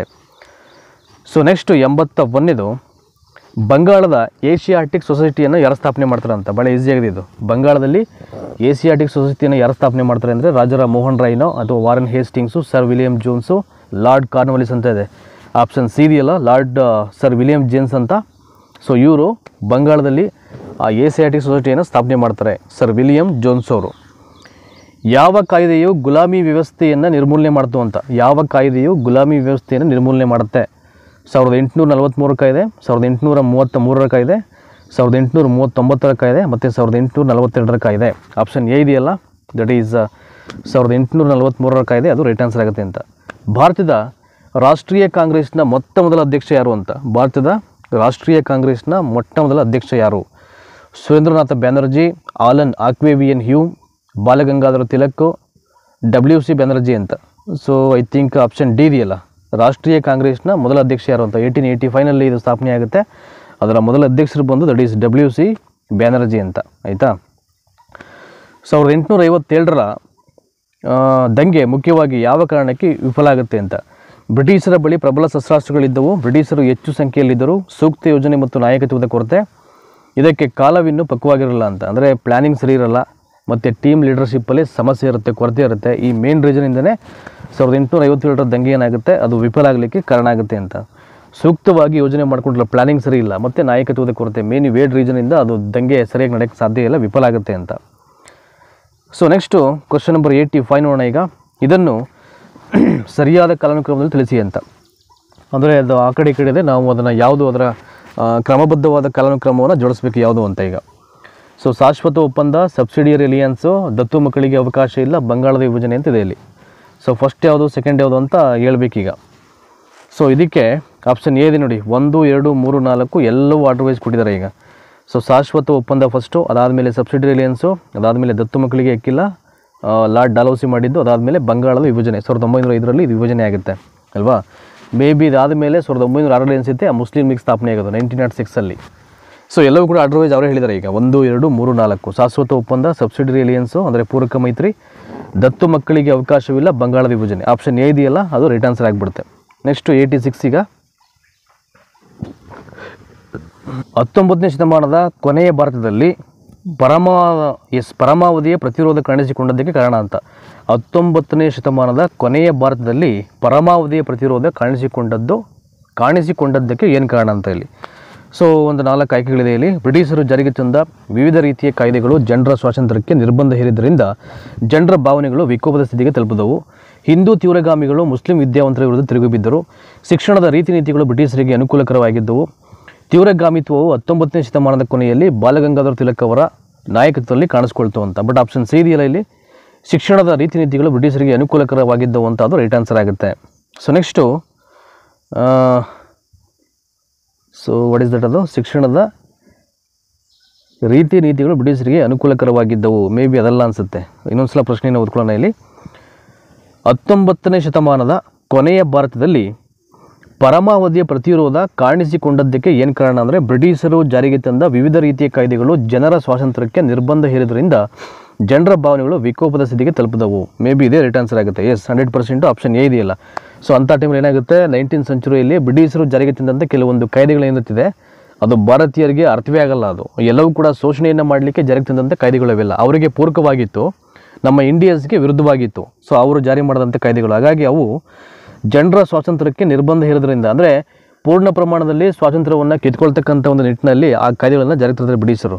ಸೊ ಅವಾಗ ಏನಾಗುತ್ತೆ, ಅಟ್ ದ ಸೇಮ್ ಟೈಮು ಜನರ ಭಾವನೆಗಳು ವಿಕೋಪದ ಸ್ಥಿತಿಗೆ ತಲುಪುತ್ತೆ. ಸೊ ಇದೇ ಮೇನ್ ರೀಸನ್ನು. ಸೊ 19ನೇ ಶತಮಾನದ ಕೊನೆಯ ಭಾರತದಲ್ಲಿ ಪರಮಾವಧಿಯ ಒಂದು ಪ್ರತಿರೋಧ ಕಾಣಿಸಿಕೊಂಡದಕ್ಕೆ ಕಾರಣ ಏನಪ್ಪ ಅಂದರೆ ಇದು ಆಪ್ಷನ್ ಎ ಇದು. ಆಯಿತಾ? ಸೊ ನೆಕ್ಸ್ಟು ಭಾಳ ಪ್ರಮುಖವಾಗಿ ಒಂದಷ್ಟು ಸ್ಟೇಟ್ಮೆಂಟ್ಸ್ ಇದೆ ಇಲ್ಲಿ 87ನೇ ಪ್ರಶ್ನೆಯಲ್ಲಿ. ಇದರಲ್ಲಿ ಯಾವುದು ಸರಿಯಾದ ಹೊಂದಾಣಿಕೆ ಯಾವುದು ಅಂತ. ಮಾಡು ಇಲ್ಲವೇ ಮಡಿ, ನೆಹರು ಹೇಳೋದು ಸರಿನಾ ಇದು? ಸ್ವರಾಜ್ಯವು ನನ್ನ ಆಜನ್ಮಸಿದ್ಧ ಹಕ್ಕು, ಮಹಾತ್ಮ ಗಾಂಧಿ, ಅದು ಸರಿನಾ? ಅದು ನನಗೆ ನಿಮ್ಮ ರಕ್ತ ಕೊಡಿ ನಾನು ಸ್ವಾತಂತ್ರ್ಯವನ್ನು ಕೊಡುತ್ತೇನೆ, ಸುಭಾಷ್ ಚಂದ್ರ ಬೋಸು. ಅಹಿಂಸೆಯ ಮೂಲಕ ಸ್ವಾತಂತ್ರ್ಯ ಗಳಿಸುವುದು ನಮ್ಮ ಗುರಿಯಾಗಿರಬೇಕು ಅಂತ ಬಾಲಗಂಗಾಧರ ತಿಲಕ್. ಮೇ ಬಿ ಇಲ್ಲಿ ಸರಿಯಾದಂಥ ಒಂದು ಹೊಂದಾಣಿಕೆ ಯಾವುದಪ್ಪ ಅಂದರೆ ದಟ್ ಈಸ್ ಆಪ್ಷನ್ ಸಿ ಇದೆಯಲ್ಲ, ಸುಭಾಷ್ ಚಂದ್ರ ಬೋಸ್ ಹೇಳಿದ್ದು ಯಾವುದದು, give me blood and I will give you freedom ಅಂತ ಹೇಳ್ತಾರೆ ಅವರು, ಸುಭಾಷ್ ಚಂದ್ರ ಬೋಸ್. ಅದೊಂದು ಮಾತ್ರ ಸರಿಯಾದಂಥ ಹೊಂದಾಣಿಕೆ. ಸ್ವರಾಜ್ಯನ ಆಜನ್ಮಸಿದ್ಧ ಹಕ್ಕು ಅಂತ ಹೇಳಿದ್ದು ಮೇ ಬಿ ಮಹಾತ್ಮ ಗಾಂಧಿ ಅಲ್ಲ, ಅದು ತಿಲಕರು ಹೇಳಿದ್ದು ಅನ್ಸುತ್ತೆ ಅದನ್ನು. ಎಸ್, ಅಹಿಂಸೆಯ ಮೂಲಕ ಸ್ವಾತಂತ್ರ್ಯ ಗಳಿಸುವುದು ನಮ್ಮ ಗುರಿಯಾಗಿರಬೇಕು ಅಂತ ಹೇಳಿದ್ದು ಮಹಾತ್ಮ ಗಾಂಧೀಜಿಯವರು. ಸೊ ಇದು ಅಲ್ಲಿಗೆ ಆಗಬೇಕಿತ್ತು, ಅದು ಇಲ್ಲಿಗೆ ಆಗಬೇಕಿತ್ತು. ನೋಡಿ, ಇವೆಲ್ಲ ಕನ್ಫ್ಯೂಸ್ ಮಾಡಲಿಕ್ಕೆ ಹೇಳ್ತಾರೆ ನಿಮಗೆ. ಹಾಗಾಗಿ ಯಾರು ಯಾವ್ಯಾವ ಸ್ಟೇಟ್ಮೆಂಟನ್ನು ಹೇಳಿದ್ರು ಅಂತ ನಿಮಗೆ ಗೊತ್ತಿರಬೇಕು. ಸೊ ಇದರಲ್ಲಿ ಸರಿಯಾದ ಹೊಂದಾಣಿಕೆ ಯಾವುದಪ್ಪ ಅಂದರೆ, ನನಗೆ ನಿಮ್ಮ ರಕ್ತ ಕೊಡಿ, ನಾನು ಸ್ವಾತಂತ್ರ್ಯವನ್ನು ಕೊಡುತ್ತೇನೆ ಅಂತ ಹೇಳಿದ್ದು ಸುಭಾಷ್ ಚಂದ್ರ ಬೋಸ್. ಅದು option C right answer. So 88ನೇ ಪ್ರಶ್ನೆ ಕಡೆಗೆ ಮುಖ ಮಾಡೋಣ ಈಗ. Question number 88. ದೀರ್ಘಕಾಲದ ಹಿಂದೆ ನಾವು ಭವಿಷ್ಯದೊಂದಿಗೆ ಒಂದು ಕಟ್ಟುಪಾಡು ಮಾಡಿಕೊಂಡೆವು. ದೀರ್ಘಕಾಲದ ಹಿಂದೆ ನಾವು ಭವಿಷ್ಯದೊಂದಿಗೆ ಒಂದು ಕಟ್ಟುಪಾಡನ್ನು ಮಾಡಿಕೊಂಡ್ವಿ. ಈಗ ನಾವು ಕಠಿಣ ಶ್ರಮದಿಂದ ದುಡಿಯುತ್ತೇವೆ ಮತ್ತು ಎಲ್ಲ ರಂಗಗಳಲ್ಲಿಯೂ ಸ್ವಾವಲಂಬನೆಯನ್ನು ಸಾಧಿಸ್ತೇವೆ ಎಂದು ಪಣ ತೊಡುವ ಕಾಲಕ್ಕೆ ಇಡೋಣ ಅಂತ. ಈ ಮಾತುಗಳನ್ನು ಯಾರು ಯಾವ ಸಂದರ್ಭದಲ್ಲಿ ಹೇಳಿದ್ರು ಅಂತ ಭಾಳ ಐ ಥಿಂಕ್ ಒಂದು ತೂಕ ಇರತಕ್ಕಂಥ ಒಂದು ಸ್ಟೇಟ್ಮೆಂಟ್ ಇದು, ವೆಯ್ಟೇಜ್ ಇದೆ ಒಂದು. ನೋಡಿ ಏನು ಹೇಳಿದ್ರೆ ಇಲ್ಲಿ, ದೀರ್ಘಕಾಲದ ಹಿಂದೆ ನಾವು ಭವಿಷ್ಯದೊಂದಿಗೆ ಒಂದು ಕಟ್ಟುಪಾಡನ್ನು ಮಾಡಿಕೊಂಡ್ವಿ, ಅದಾದ ಮೇಲೆ ಈಗ ನಾವು ಕಠಿಣ ಶ್ರಮದಿಂದ ದುಡಿಯುತ್ತೇವೆ ಮತ್ತು ಎಲ್ಲ ರಂಗಗಳಲ್ಲಿಯೂ ಸ್ವಾವಲಂಬನೆಯನ್ನು ಸಾಧಿಸುತ್ತೇವೆ ಅಂತ ಎಂದು ಪಣ ತೊಡುವ ಕಾಲಕ್ಕೆ ನಾವು ಇಡೋಣ ಅಂತ. ಸೊ ಈ ಮಾತನ್ನು ಯಾರು ಯಾವ ಟೈಮಲ್ಲಿ ಹೇಳಿದ್ರು ಅಂತ. ಡಾಕ್ಟರ್ ರಾಧಾಕೃಷ್ಣನ್ರವರು ಲೋಕಸಭೆ ಮತ್ತು ರಾಜ್ಯಸಭೆಗಳ ಮೊದಲ ಜಂಟಿ ಅಧಿವೇಶನದಲ್ಲಿ ಹೇಳಿದಂಥ ಮಾತು. ಜವಾಹರ್ಲಾಲ್ ನೆಹರು ಅವರು 1947 ಆಗಸ್ಟ್ 14-15 ರಾತ್ರಿ ಮಧ್ಯರಾತ್ರಿಯಲ್ಲಿ ಹೇಳಿದಂಥ ಮಾತು. ಜವಾಹರ್ಲಾಲ್ ನೆಹರು ಅವರು ನಮ್ಮ ಸ್ವಾತಂತ್ರ್ಯ ದಿನದ ಮೊದಲ ವಾರ್ಷಿಕೋತ್ಸವದಲ್ಲಿ ಹೇಳಿದಂಥ ಮಾತು. ರಾಜೇಂದ್ರ ಪ್ರಸಾದ್ ಅವರು ಭಾರತವು ಗಣರಾಜ್ಯವಾದ ದಿನದಂದು ಹೇಳಿದಂಥ ಮಾತು ಅಂತ. ಬಟ್ ಆಪ್ಷನ್ ಸಿ ಇದೆಯಲ್ಲ, ಜವಾಹರ್ಲಾಲ್ ನೆಹರು ಅವರು ಈ ಮಾತನ್ನು ನಮ್ಮ ಸ್ವಾತಂತ್ರ್ಯ ದಿನದ ಮೊದಲ ವಾರ್ಷಿಕೋತ್ಸವದಲ್ಲಿ ಈ ಮಾತನ್ನು ಹೇಳುವಂಥದ್ದವರು. So next, poverty and un-British rule in India ಕೃತಿಯನ್ನು ರಚನೆ ಮಾಡಿದವರು ಭಾಳ ಈಸಿಯಾಗಿ ಹೇಳ್ಬೋದು, ನಿದ್ದೆಗಣ್ಣಲ್ಲಿ ಬೇಕಾದ್ರೆ ಯಾರು ಅಂತ, ದಾದಾಬಾಯಿ ನವರೋಜಿ. ನಾನು ಬೇರೆ ಆಪ್ಷನ್ ಹೇಳಲಿಕ್ಕೆ ಹೋಗಲ್ಲ, ಆಪ್ಷನ್ ಏದಿಯಲ್ಲ ದಾದಾಬಾಯಿ ನವರೋಜಿ, ಇಟ್ಸ್ ರೈಟ್ ಆನ್ಸರ್ದು. ಇದರಲ್ಲಿ ಅವರು ಸಂಪತ್ತಿನ ಸೋರಿಕೆಯ ಸಿದ್ಧಾಂತದ ಬಗ್ಗೆ ಭಾಳ ವಿವರವಾಗಿ ಹೇಳ್ತಾರೆ. ಅದನ್ನು ಡ್ರೈನ್ ಥಿಯರಿ ಅಂತಾರೆ ಅದನ್ನು. ಸಂಪತ್ತಿನ ಸೋರಿಕೆ ಸಿದ್ಧಾಂತ ಅಂದರೆ ನಮ್ಮ ಭಾರತೀಯ ಸಂಪತ್ತು ಮತ್ತು ಹಣ ಅದು ಬ್ರಿಟಿಷರಿಗೆ, ಅದು ಇಂಗ್ಲೆಂಡ್ಗೆ ಯಾವ ರೀತಿಯೆಲ್ಲ ಹರಿದು ಹಂಚಿ ಹೋಗ್ತಾ ಇತ್ತು, ಯಾವ ರೀತಿಯಲ್ಲಿ ರವಾನೆ ಆಗ್ತಾ ಇತ್ತು, ಇವೆಲ್ಲವನ್ನು ಅಂಕಿಅಂಶಗಳ ಸಮೇತವಾಗಿ ಹೇಳ್ತಾರೆ ಇವರು ದಾದಾಬಾಯಿ ನವರೋಜಿ ಅವರು. ಆಯಿತಾ? ಸೊ ನೆಕ್ಸ್ಟು 90ನೇ ಪ್ರಶ್ನೆ ಬರೋಣ. ಮ್ಯಾಚ್ ದ ಫಾಲೋಯಿಂಗು ಈಗ. ಸೊ ಥಿಯೋಸಾಫಿಕಲ್ ಸೊಸೈಟಿ, ಸ್ವರಾಜ್ಯಿಸ್ಟ್ ಪಾರ್ಟಿ, ಬ್ರಹ್ಮ ಸಮಾಜ ಮತ್ತು ಆರ್ಯ ಸಮಾಜ ಅಂತ. ನೋಡಿ, ಇಂಥ ಪ್ರಶ್ನೆ ಕೇಳಿಬಿಟ್ರೆ ಭಾಳ ಈಸಿಯಾಗಿ ಹೇಳ್ಬೋದು. ಈ 4ರಲ್ಲಿ ಅದರ 2ನ್ನ ಮ್ಯಾಚ್ ಮಾಡೋದು ಗೊತ್ತಾಗ್ಬಿಟ್ರೆ ನಿಮಗೆ ಮೈಂಡಲ್ಲಿ, ಇನ್ನು ಉಳಿದಿರೋದನ್ನು ಭಾಳ ನೀವು ಆರಾಮಾಗಿ ಹೇಳ್ಬಿಡ್ಬೋದು, ಅದೇನು ತೊಂದರೆ ಆಗೋಲ್ಲ. ಸೊ ಥಿಯೋಸಾಫಿಕಲ್ ಸೊಸೈಟಿ ಅಂತ ಬಂದಾಗ 100% ಮೇಡಮ್ ಬ್ಲಾವಟ್ಸ್ಕಿ ಅದನ್ನು ಫೋನ್ ಮಾಡಿದ್ದು. ಇನ್ನು ಸ್ವರಾಜ್ಯಿಸ್ಟ್ ಪಾರ್ಟಿ ಬಂದುಬಿಟ್ಟು CR ದಾಸು, ಬ್ರಹ್ಮ ಸಮಾಜ ಬಂದು ರಾಜಾರಾಮ್ ಮೋಹನ್ ರಾಯ್, ಆರ್ಯ ಸಮಾಜ ಬಂದು ಸ್ವಾಮಿ ದಯಾನಂದ ಸರಸ್ವತಿ. ಎಲ್ಲವೂ ಆರ್ಡರ್ ವೈಸ್ ಇದೆಯಲ್ಲ, ಅಲ್ಲೇನು ಚೇಂಜಸ್ ಇಲ್ಲ. ಆಯಿತಾ? ಹಾಗಾಗಿ ಆಪ್ಷನ್ ಎ ಇದೆಯಲ್ಲ ರೈಟ್ ಆನ್ಸರು, ಅಲ್ಲೇನು ನಾವು ಮ್ಯಾಚ್ ಮಾಡೋಂಗಿಲ್ಲ. ನೋಡಿ, ಮೊದಲನೇದೇ ಸರಿ. ಆಪ್ಷನ್ ಬಿಗೆ ಆಪ್ಷನ್ ಇಲ್ಲಿ ಪಾರ್ಟ್ ಬಿನಲ್ಲಿ 2 ಇದೆಯಲ್ಲ ಅದು ಸರಿ. 3ನೇದಕ್ಕೆ 3 ಸರಿ, 4ನೇದಕ್ಕೆ 4 ಸರಿ. ಇಲ್ಲೇನು ಚೇಂಜಸ್ ಇಲ್ಲ. ಥಿಯೋಸಾಫಿಕಲ್ ಸೊಸೈಟಿ ಮೇಡಮ್ ಬ್ಲಾವಟ್ಸ್ಕಿ, ಸ್ವರಾಜ್ಯಿಸ್ಟ್ ಪಾರ್ಟಿ ಬಂದು CR ದಾಸ್ ಅವರು, ಬ್ರಹ್ಮ ಸಮಾಜ ರಾಜಾರಾಮ್ ಮೋಹನ್ ರಾಯ್, ಇನ್ನು ಆರ್ಯ ಸಮಾಜ ಸ್ವಾಮಿ ದಯಾನಂದ ಸರಸ್ವತಿ ಅಂತ. ಆಯಿತಾ? ಸೊ ನೆಕ್ಸ್ಟು 91ನೇ ಪ್ರಶ್ನೆ ಬರೋಣ ಈಗ. ಕ್ರಿಪ್ಸ್ ಮಿಷನ್ನ ಉದ್ದೇಶ ಏನಾಗಿತ್ತು ಅಂತ. ಕ್ರಿಪ್ಸ್ ಮಿಷನ್ ಅಥವಾ ಕ್ರಿಪ್ಸ್ ಆಯೋಗದ ಒಂದು ಉದ್ದೇಶ ಏನಾಗಿತ್ತು ಅಂತ. ಭಾರತ ಬಿಟ್ಟು ತೊಲಗಿ ಚಳುವಳಿ ಆರಂಭವಾಗದಂತೆ ತಡೆಯುವುದು, ಬ್ರಿಟಿಷರ ಯುದ್ಧ ಯತ್ನಗಳಿಗೆ ಭಾರತೀಯ ನಾಯಕರು ಬೆಂಬಲ ಕೊಡುವಂತೆ ಮನವೊಲಿಸುವುದು, ಕಾಂಗ್ರೆಸ್ ಸಚಿವರು ತಮ್ಮ ರಾಜೀನಾಮೆಯನ್ನು ಹಿಂತೆಗೆದುಕೊಳ್ಳುವಂತೆ ಮಾಡುವುದು, ತಕ್ಷಣವೇ ಸಂವಿಧಾನ ರೂಪಿಸುವ ಒಂದು ಸಮಿತಿಯನ್ನು ರಚಿಸುವ ಬಗ್ಗೆ ಭರವಸೆ ಕೊಡುವುದು ಅಂತ. ಸೊ ಆಪ್ಷನ್ ಬಿ ಇದೆಯಲ್ಲ, it is very important. Creeps ಆಯೋಗ ಅಥವಾ ಮಿಷನ್ನ ಒಂದು ಪ್ರಮುಖ ಉದ್ದೇಶ ಏನಾಗಿತ್ತು ಅಂದರೆ, ಬ್ರಿಟಿಷರ ಯುದ್ಧ ಯತ್ನಗಳಿಗೆ ಭಾರತೀಯ ನಾಯಕರು ಬೆಂಬಲ ಕೊಡುವಂತೆ ಮನವೊಲಿಸುವುದು. ನಾವೇನಾದ್ರು ಯುದ್ಧ ಮಾಡ್ತೀವಿ ಅಂದರೆ ಬೆಂಬಲ ಕೊಡಬೇಕು, ನೀವು ಬೆಂಬಲ ಕೊಡಲಿಕ್ಕೆ ಅವ್ರು ಯಾವ ಥರ ಬ್ರೈನ್ ವಾಶ್ ಮಾಡಬೇಕು ಅವೆಲ್ಲ ಮಾಡ್ತಾಯಿದ್ರು ಬ್ರಿಟಿಷರು. ಸೊ ಇಲ್ಲಿ ಇದು ಕ್ರಿಪ್ಸ್ ಆಯೋಗ ಅಥವಾ ಮಿಷನ್ನ ಭಾಳ ಪ್ರಮುಖವಾದ ಉದ್ದೇಶವಾಗಿತ್ತು ಅಂತ. ಸೊ ವೇದಗಳಿಗೆ ಹಿಂತಿರುಗಿ, ಇಟ್ ಈಸ್ ವೆರಿ ಈಸಿ. ವೇದಗಳಿಗೆ ಹಿಂತಿರುಗಿ ವಿವೇಕಾನಂದ, ಶಿವಾನಂದ, ದಯಾನಂದ, ರಾಜಾರಾಮ್ ಮೋಹನ್ ರಾಯ್ ಅಂತ ಈ ಮಾತನ್ನು ಯಾರು ಹೇಳಿದ್ರು ಅಂತ. 100% ಅವರು ದಯಾನಂದ ಸರಸ್ವತಿ ವೇದಗಳಿಗೆ ಹಿಂತಿರುಗಿ ಅಂತ ಹೇಳಿದ್ದು. ಆಯಿತಾ? ಈ ರಾಜಾರಾಮ್ ಮೋಹನ್ ರಾಯ್ ಬಂದ್ಬಿಟ್ಟು ಬ್ರಹ್ಮ ಸಮಾಜದ ಪಿತಾಮಹ ಅವರು, ಅವರನ್ನು ಭಾರತದ ನವೋದಯದ ಪಿತಾಮಹ ಅಂತಲೂ ಕೂಡ ಅವ್ರು ಹೇಳ್ತಾರೆ ಅದನ್ನು. ಆಯಿತಾ? ಸೊ ನೆಕ್ಸ್ಟು 93ನೇ ಪ್ರಶ್ನೆ ಬರೋಣ ಈಗ. Question number 93. ಮುಸ್ಲಿಮರಿಗೆ ಪ್ರತ್ಯೇಕ ಚುನಾಯಿಕ ಸಮುದಾಯದ ಮಾನ್ಯತೆಯನ್ನು ಮೊದಲು ಜಾರಿಗೆ ತಂದ ಕಾಯ್ದೆ ಯಾವುದು ಅಂತ. ಅದು ಕೇವಲ ಮುಸ್ಲಿಮರಿಗೆ ಮಾತ್ರ ಅವರಿಗೆ ಮಾನ್ಯತೆಯನ್ನು ಕೊಡಲಿಕ್ಕೆ ಒಂದು ಮೊದಲ ಬಾರಿಗೆ ಜಾರಿಗೆ ತಂದಂಥ ಕಾಯ್ದೆ ಯಾವುದು ಅಂತ. Indian council act 1867, government of India act 1935, Montagu Chelmsford ಸುಧಾರಣೆಗಳು 1919, ಮಾರ್ಲೆ ಮಿಂಟೋ ಸುಧಾರಣೆಗಳು 1909 ಅಂತ ಇದೆ. ಆಪ್ಷನ್ ಡಿ ಇದೆಯಲ್ಲ, for the very first time ಈ ಮಾರ್ಲೆ ಮಿಂಟೋ ಸುಧಾರಣೆ 1909 ಇದನ್ನು ಜಾರಿ ತರತಕ್ಕಂಥ ಮೂಲಕ, ಈ ಕಾಯ್ದೆಯನ್ನು ಜಾರಿ ತರತಕ್ಕಂಥ ಮೂಲಕ ಮುಸ್ಲಿಮರಿಗೆ ಒಂದು ಪ್ರತ್ಯೇಕ ಚುನಾಯಿತ ಸಮುದಾಯದ ಮಾನ್ಯತೆಯನ್ನು ನೀಡಲಾಗುತ್ತೆ. ಯಾವುದರಲ್ಲಿ ಅಂದರೆ ಮಿಂಟೋ ಮಾರ್ಲೋ ಸುಧಾರಣೆಗಳು 1909ರಲ್ಲಿ ಅದು ಆ ಕಾಯ್ದೆ ಬರುತ್ತೆ.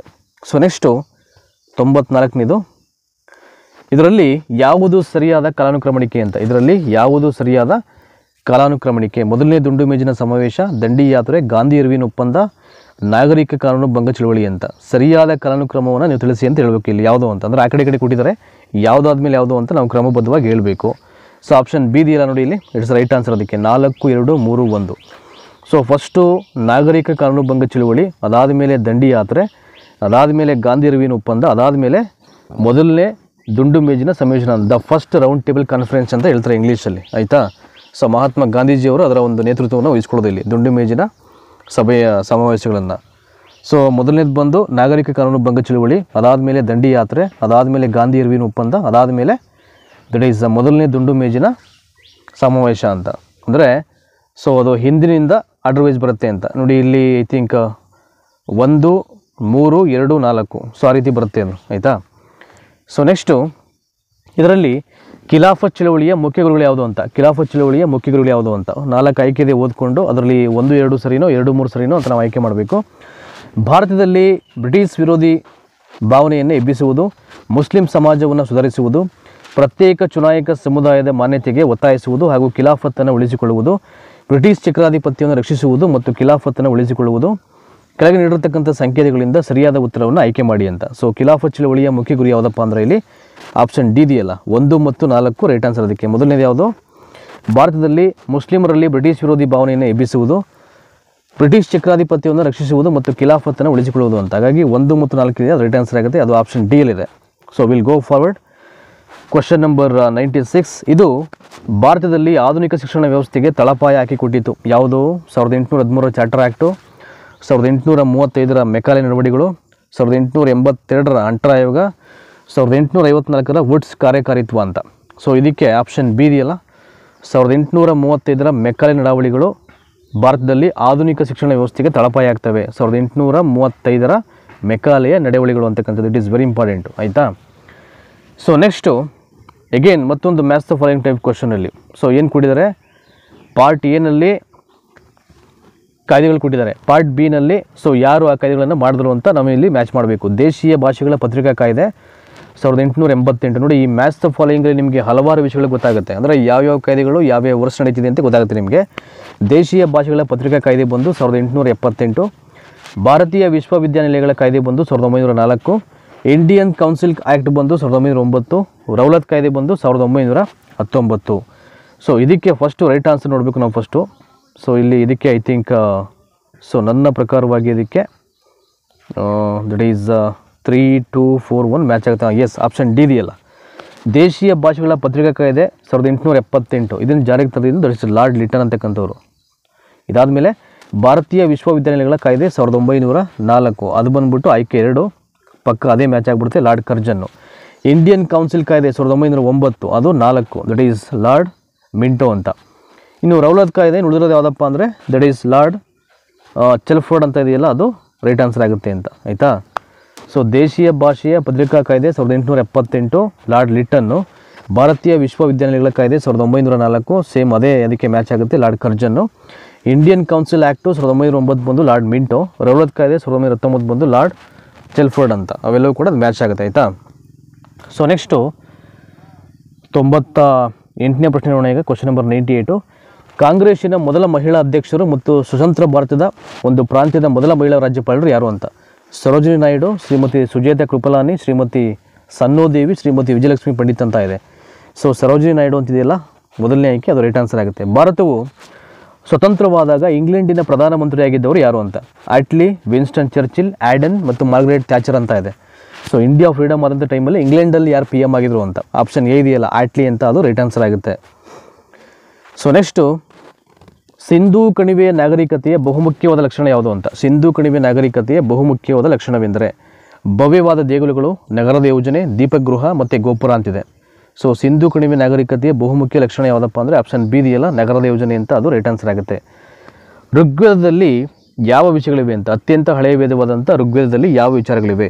ಜನರು ಅಳವಡಿಸಿಕೊಳ್ಳಬೇಕಾದಂಥ ವಿಧಿವಿಧಾನಗಳು, ದೇವತೆಗಳನ್ನು ಸ್ತುತಿಸುವ ಸ್ತೋತ್ರಗಳು, ಮಾಡಬೇಕಾದ ಯಜ್ಞಗಳು, ವೇದಕಾಲದ ಚರಿತ್ರೆ ಅಂತ ಇದೆ. ಆಪ್ಷನ್ ಬಿ ಇದೆಯಲ್ಲ, ದೇವತೆಗಳನ್ನು ಸ್ತುತಿಸುವ ಸ್ತೋತ್ರಗಳು ಅಂತ, ಅದು ರೈಟ್ ಆನ್ಸರ್ ಆಗುತ್ತೆ. ಸೊ ನೆಕ್ಸ್ಟು 102ನೇ ಪ್ರಶ್ನೆ ಬರೋಣ. ಈಗ ಕ್ವಶನ್ ನಂಬರ್ 102.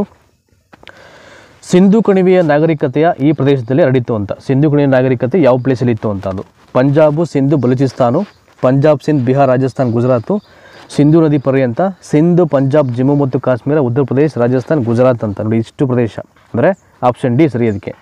ಸೊ ಸಿಂಧು ಕಣಿವೆ ನಾಗರಿಕತೆ ಯಾವ್ಯಾವ ಪ್ಲೇಸಲ್ಲಿ ಇತ್ತು ಅಂದರೆ ಅದು ಸಿಂಧು, ಪಂಜಾಬು, ಜಮ್ಮು ಮತ್ತು ಕಾಶ್ಮೀರ, UP, ಉತ್ತರ ಪ್ರದೇಶ, ರಾಜಸ್ಥಾನ ಮತ್ತು ಗುಜರಾತು ಇಷ್ಟು ಪ್ರದೇಶಗಳಲ್ಲಿ. ಸೊ ವರ್ಣ ಮತ್ತು ಜಾತಿಯ ನಡುವಿನ ಪ್ರಮುಖ ವ್ಯತ್ಯಾಸ ಏನು ಅಂತ. ವರ್ಣ ಮತ್ತು ಜಾತಿಯ ನಡುವಿನ ಪ್ರಮುಖ ವ್ಯತ್ಯಾಸವೇನು? ಜಾತಿಯ ನಂತರ ವರ್ಣವು ರೂಪುಗೊಂಡಿತು, ವರ್ಣದಿಂದ ಜಾತಿ ಹುಟ್ಟಿಕೊಂಡಿತು, ವರ್ಣಗಳು 4 ಮಾತ್ರ ಇವೆ ಆದರೆ ಜಾತಿಗಳು ಅನೇಕ, ಇವುಗಳಲ್ಲಿ ಪರಸ್ಪರ ಸಂಬಂಧವೇ ಇಲ್ಲ ಅಂತ. ಆಪ್ಷನ್ ಸಿ ಇದೆಯಲ್ಲ, ವರ್ಣಗಳು 4 ಮಾತ್ರ ಇವೆ ಆದರೆ ಜಾತಿಗಳು ಅನೇಕ ಅಂತ, ಅದು ರೈಟ್ ಆನ್ಸರ್ ಆಗುತ್ತೆ. ಸೊ ನೆಕ್ಸ್ಟು 104ನೇ ಪ್ರಶ್ನೆ. Will go 104. ಆರ್ಯನ್ನರು ಭಾರತದಲ್ಲಿ ಮೊದಲು ಆಕ್ರಮಿಸಿಕೊಂಡಂಥ ಪ್ರದೇಶ ಯಾವುದು ಅಂತ. ಪಂಜಾಬು, ಸಪ್ತ ಸಿಂಧು, ಬ್ರಹ್ಮಾವರ್ತ ಮತ್ತು ಆರ್ಯವರ್ತ ಅಂತ. ಸೊ ಆರ್ಯರು ಭಾರತದಲ್ಲಿ ಮೊದಲ ಬಾರಿಗೆ ಆಕ್ರಮಣ ಮಾಡಿಕೊಂಡಂಥ ಪ್ರದೇಶ ಸೊ ಸಪ್ತ ಸಿಂಧು ಅಂತಿದೆಯಲ್ಲ, ಅದು ರೈಟ್ ಆನ್ಸರು. ಚಾಣಕ್ಯನ ನಿಜವಾದ ಹೆಸರೇನು ಅಂತ.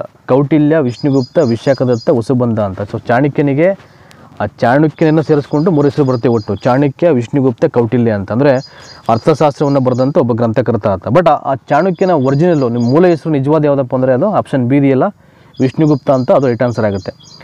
ಪ್ರಸಿದ್ಧವಾದ ಗಾಯತ್ರಿ ಮಂತ್ರವು ಈ ಕೆಳಕಂಡ ವೇದಕ್ಕೆ ಸೇರಿದ ಭಾಗ ಅಂತ. ಅಂದರೆ ಯಾವ ಒಂದು ವೇದದ ಭಾಗದಲ್ಲಿ ನೋಡ್ತೀವಿ ಅಂತ ಈ ಗಾಯತ್ರಿ ಮಂತ್ರವನ್ನು? ಅಥರ್ವ ವೇದ, ಋಗ್ವೇದ, ಸಾಮವೇದ, ಯಜುರ್ವೇದ ಅಂತ. ಸೊ ಆಪ್ಷನ್ ಬಿ ಇದೆಯಲ್ಲ, ಋಗ್ವೇದ ಅಂತ, ಅದು ರೈಟ್ ಆನ್ಸರ್ ಆಗುತ್ತೆ. ಆರ್ಯರು ಈ ಕೆಳಕಂಡ ಪ್ರದೇಶಕ್ಕೆ ಸೇರಿದವರು ಎಂಬುದು ಸಾಮಾನ್ಯವಾಗಿ ಪ್ರಚಲಿತವಿರುವ ಅಭಿಪ್ರಾಯ ಅಂತ. ಆರ್ಯರು ಈ ಕೆಳಕಂಡ ಪ್ರದೇಶಕ್ಕೆ ಸೇರಿದವರು ಎಂಬುದು ಸಾಮಾನ್ಯವಾಗಿ ಪ್ರಚಲಿತವಿರುವ ಅಭಿಪ್ರಾಯ. ಆಪ್ಷನ್ ಎ ಇದೆಯಲ್ಲ, ಮಧ್ಯ ಏಷ್ಯಾ ಅಂತ, ಅದು ರೈಟ್ ಆನ್ಸರ್ ಆಗುತ್ತೆ ಅಂತ. ನೆಕ್ಸ್ಟು ವೇದಕಾಲದಲ್ಲಿ ಆಜ್ಞಾ ಎಂಬ ಪದವು ಈ ಕೆಳಕಂಡನ್ನು ಸೂಚಿಸಿದೆ ಅಂತ. ಗೋವು, ಕುರಿ, ಮೇಕೆ, ಕುದುರೆ ಅಂತ. ವೇದಕಾಲದಲ್ಲಿ ಆಜ್ಞಾ ಅಂತಕ್ಕಂಥ ಪದವು ಯಾವುದನ್ನು ಹೇಳುತ್ತೆ ಅಂದರೆ ಅದು ಗೋವಿಗೆ ಸಂಬಂಧಪಟ್ಟಂಥ ಒಂದು ಪದವಾಗಿರುತ್ತೆ. ಕುರಿ, ಮೇಕೆ, ಕುದುರೆ ಇದು ಯಾವುದೂ ಬರಲ್ಲ, ಗೋವು ಅಂತಿದೆಯಲ್ಲ, ಅದು ರೈಟ್ ಆನ್ಸರ್ ಆಗುತ್ತೆ. ಸೊ ನೆಕ್ಸ್ಟು 109ನೇ ಪ್ರಶ್ನೆಗೆ ಬರೋಣ. ಈಗ ಆಲ್ಮೋಸ್ಟ್ ಈ ವಿಡಿಯೋ ಸೆಷನ್ ಎಂಡ್ ಆಗುತ್ತೆ. ಈಗ ಇನ್ನೊಂದು 2 ಪ್ರಶ್ನೆ ಹೇಳ್ಬಿಟ್ರೆ, ಸೊ ವಾರಣಾಸಿ ಎಂಬುದು ಈ ಕೆಳಕಂಡ ಪ್ರಾಚೀನ ನಗರದ ಈಗಿನ ಹೆಸರು ಅಂತ. ಸೊ ವಾರಣಾಸಿ ಅಂತಕ್ಕಂಥದ್ದು ಪ್ರಾಚೀನ ಹೆಸರಾಗಿತ್ತು, ಅದರ ಈಗಿನ ಹೆಸರೇನು ಅಂತ. ಕಾಶಿ, ಕೋಶಲ, ಅಂಗ ಮತ್ತು ಮಗಧ ಅಂತಿದೆ. ವಾರಣಾಸಿಯ ಈಗಿನ ಹೆಸರು ಕಾಶಿ ಬರುತ್ತೆ, ಆಯಿತಾ. ಬುದ್ಧನು ಕೆಳಕಂಡ ಬಣಕ್ಕೆ ಸೇರಿದನು ಅಂತ. ಇಚ್ಚವಿಸ್, ಸಾಕ್ಯರು, ಬಗ್ಗರು ಮತ್ತು ಬೂಲಿಗಳು ಅಂತ. ಸಾಕ್ಯರು ಅಂತ ಒಂದು ಒಂದು ಬಂಗಡಕ್ಕೆ ಸೇರಿದಂಥ ಬಣಕ್ಕೆ ಸೇರಿದವನು ಗೌತಮ ಬುದ್ಧ. ಹಾಗಾಗಿ ಆಪ್ಷನ್ ಬಿ ಸಾಕ್ಯರು ರೈಟ್ ಆನ್ಸರ್ ಆಗುತ್ತೆ. ಸೊ ಈ ಒಂದು ವಿಡಿಯೋ ಸೆಷನ್ನ ಕಡೆಯ ಪ್ರಶ್ನೆ ಇದು. ಪರಿನಿರ್ವಾಣ ಎಂಬ ಪದವು ಕೆಳಕಂಡ ಯಾವ ವಿಷಯಕ್ಕೆ ಸಂಬಂಧಪಟ್ಟಿದೆ ಅಂತ. ಮಹಾವೀರನ ಮರಣ, ಬುದ್ಧನ ಮರಣ, ಬುದ್ಧನ ಜ್ಞಾನೋದಯ, ಬುದ್ಧನ ಪರಿತ್ಯಾಗ ಅಂತ. ಆಪ್ಷನ್ ಬಿ ಇದೆಯಲ್ಲ. ಸೊ ಪರಿನಿರ್ವಾಣ ಅಂತಕ್ಕಂಥ ಪದ ಕೆಳಕಂಡ ಯಾವುದಕ್ಕೆ ಸಂಬಂಧಪಟ್ಟಿದೆ ಅಂದರೆ ಗೌತಮ ಬುದ್ಧನ ಮರಣಕ್ಕೆ ಸಂಬಂಧಪಟ್ಟಂಥ ಒಂದು ಹೆಸರು ಅದು. ಸೊ ಆಲ್ಮೋಸ್ಟು 111 ಪ್ರಶ್ನೆಗಳಿಗೆ ಸರಿಯಾದ ಉತ್ತರವನ್ನು ಈ ಒಂದು ವಿಡಿಯೋ ಸೆಷನ್ ಎಲ್ಲವನ್ನು ತಿಳಿಸಿದ್ದೀನಿ. ಸೊ ನಿಮಗೆ ಅನಿಸ್ಬೋದು ಅಂದರೆ 1ನೇ ಪ್ರಶ್ನೆಯಿಂದ ಹಿಡಿದು 111ನೇ ಪ್ರಶ್ನೆ ತನಕ ನಾನು ಏನು ಎಲ್ಲವನ್ನು ಓದ್ಕೊಂಡು ನಿಮಗೆ ಆನ್ಸರ್ ಮಾಡಿದೆ. ಸೊ ಅಲ್ಲಲ್ಲಿ ಮಧ್ಯದಲ್ಲಿ ಒಂದಷ್ಟು ವಿವರಗಳನ್ನು ಕೂಡ ನಾನು ಕೊಟ್ಟಿದ್ದೀನಿ. ಆ್ಯಕ್ಚುಲಿ MCQನಲ್ಲೇ ಅವೆಲ್ಲ ಕೊಡೋವಾಗಿಲ್ಲ, ಬಟ್ ಆದರೂ ಒಂದಷ್ಟು ತಿಳ್ಕೊಳ್ಳೋ ಪ್ರಯತ್ನ ಆಗಲಿ, ಗೊತ್ತಾಗಲಿ ಅಂತಕ್ಕಂಥ ರೀಸನ್ ಇಟ್ಕೊಂಡು ನಾನು ಆ ಪ್ರಯತ್ನ ಮಾಡಿದ್ದು. So it is a very important questions, ನಿಮಗೆಲ್ಲ ಅರ್ಥ ಆಗಿದೆ. ಈಗ ನಮ್ಮ ರಿಕ್ವೆಸ್ಟ್ ಒಂದೇ, ಮ್ಯಾಕ್ಸಿಮಮ್ ದಯಮಾಡಿ ನಿಮ್ಮೆಲ್ಲ ಸ್ನೇಹಿತರಿಗೂ ನಮ್ಮ ಯೂಟ್ಯೂಬ್ ವಾಹಿನಿಯ ಎಲ್ಲ ವಿಡಿಯೋ ಲಿಂಕ್ಸನ್ನು ಶೇರ್ ಮಾಡಿ. ಸೊ ಆಯಿತಾ. ಹಾಗೆಯೇ ನಮ್ಮ ಟೆಲಿಗ್ರಾಮ್ ಚಾನಲ್ ಕೂಡ ನಿಮಗೆ ಅವೈಲೇಬಲ್ ಇದೆ. ಸುಮಾರು ಅಲ್ಲಿ 21,000 ಸಬ್ಸ್ಕ್ರೈಬರ್ಸ್ ಇದ್ದಾರೆ ಇಲ್ಲಿ ಟೆಲಿಗ್ರಾಮ್ ಚಾನಲ್ಲಿ. ಅಲ್ಲಿ TETಗೆ ಸಂಬಂಧಪಟ್ಟಂಥ ಸೊ ಎಲ್ಲ ಕ್ಲಾಸಸ್ಸು ನಾವು ಮಾಡ್ತಕ್ಕಂಥ ಆ್ಯಕ್ಟಿವಿಟೀಸು ಎಲ್ಲವೂ ನಿಮ್ಮಲ್ಲಿ ಬರ್ತಾ ಇದೆ. ಹಾಗೆಯೇ ಕೆಲವೊಂದು ರೆಫರೆನ್ಸ್ ಎಲ್ಲವೂ ಕೂಡ ನಿಮಗೆ ಲಭ್ಯ ಆಗ್ತಾಯಿದೆ. ದಯಮಾಡಿ ನಿಮ್ಮ ಉದ್ದೇಶಕ್ಕೋಸ್ಕರನೇ ನಾವಲ್ಲಿ ಇವೆಲ್ಲವನ್ನು ಮಾಡ್ತಿರುವಂಥ ನಿಮ್ಗೆ ಎಲ್ಲರಿಗೂ ಸಿಗಬೇಕು ಫ್ರೀ ಆಫ್ ಕಾಸ್ಟಲ್ಲಿ ಅಂತ ನಾವು ಪ್ರಯತ್ನ ಮಾಡ್ತಿರುವಂಥದ್ದು. ಸೊ ಎಲ್ಲರಿಗೂ ಒಳ್ಳೆಯದಾಗಲಿ. ಮುಂದಿನ ಮತ್ತೊಂದು ವಿಡಿಯೋ ಸೆಷನ್ ನಿಮ್ಮನ್ನು ಮತ್ತೆ ಭೇಟಿ ಆಗ್ತೀನಿ. ಸೊ ಅಲ್ಲಿವರೆಗೂ ನಿಮಗೆಲ್ಲ ನಮಸ್ಕಾರ. Thank you.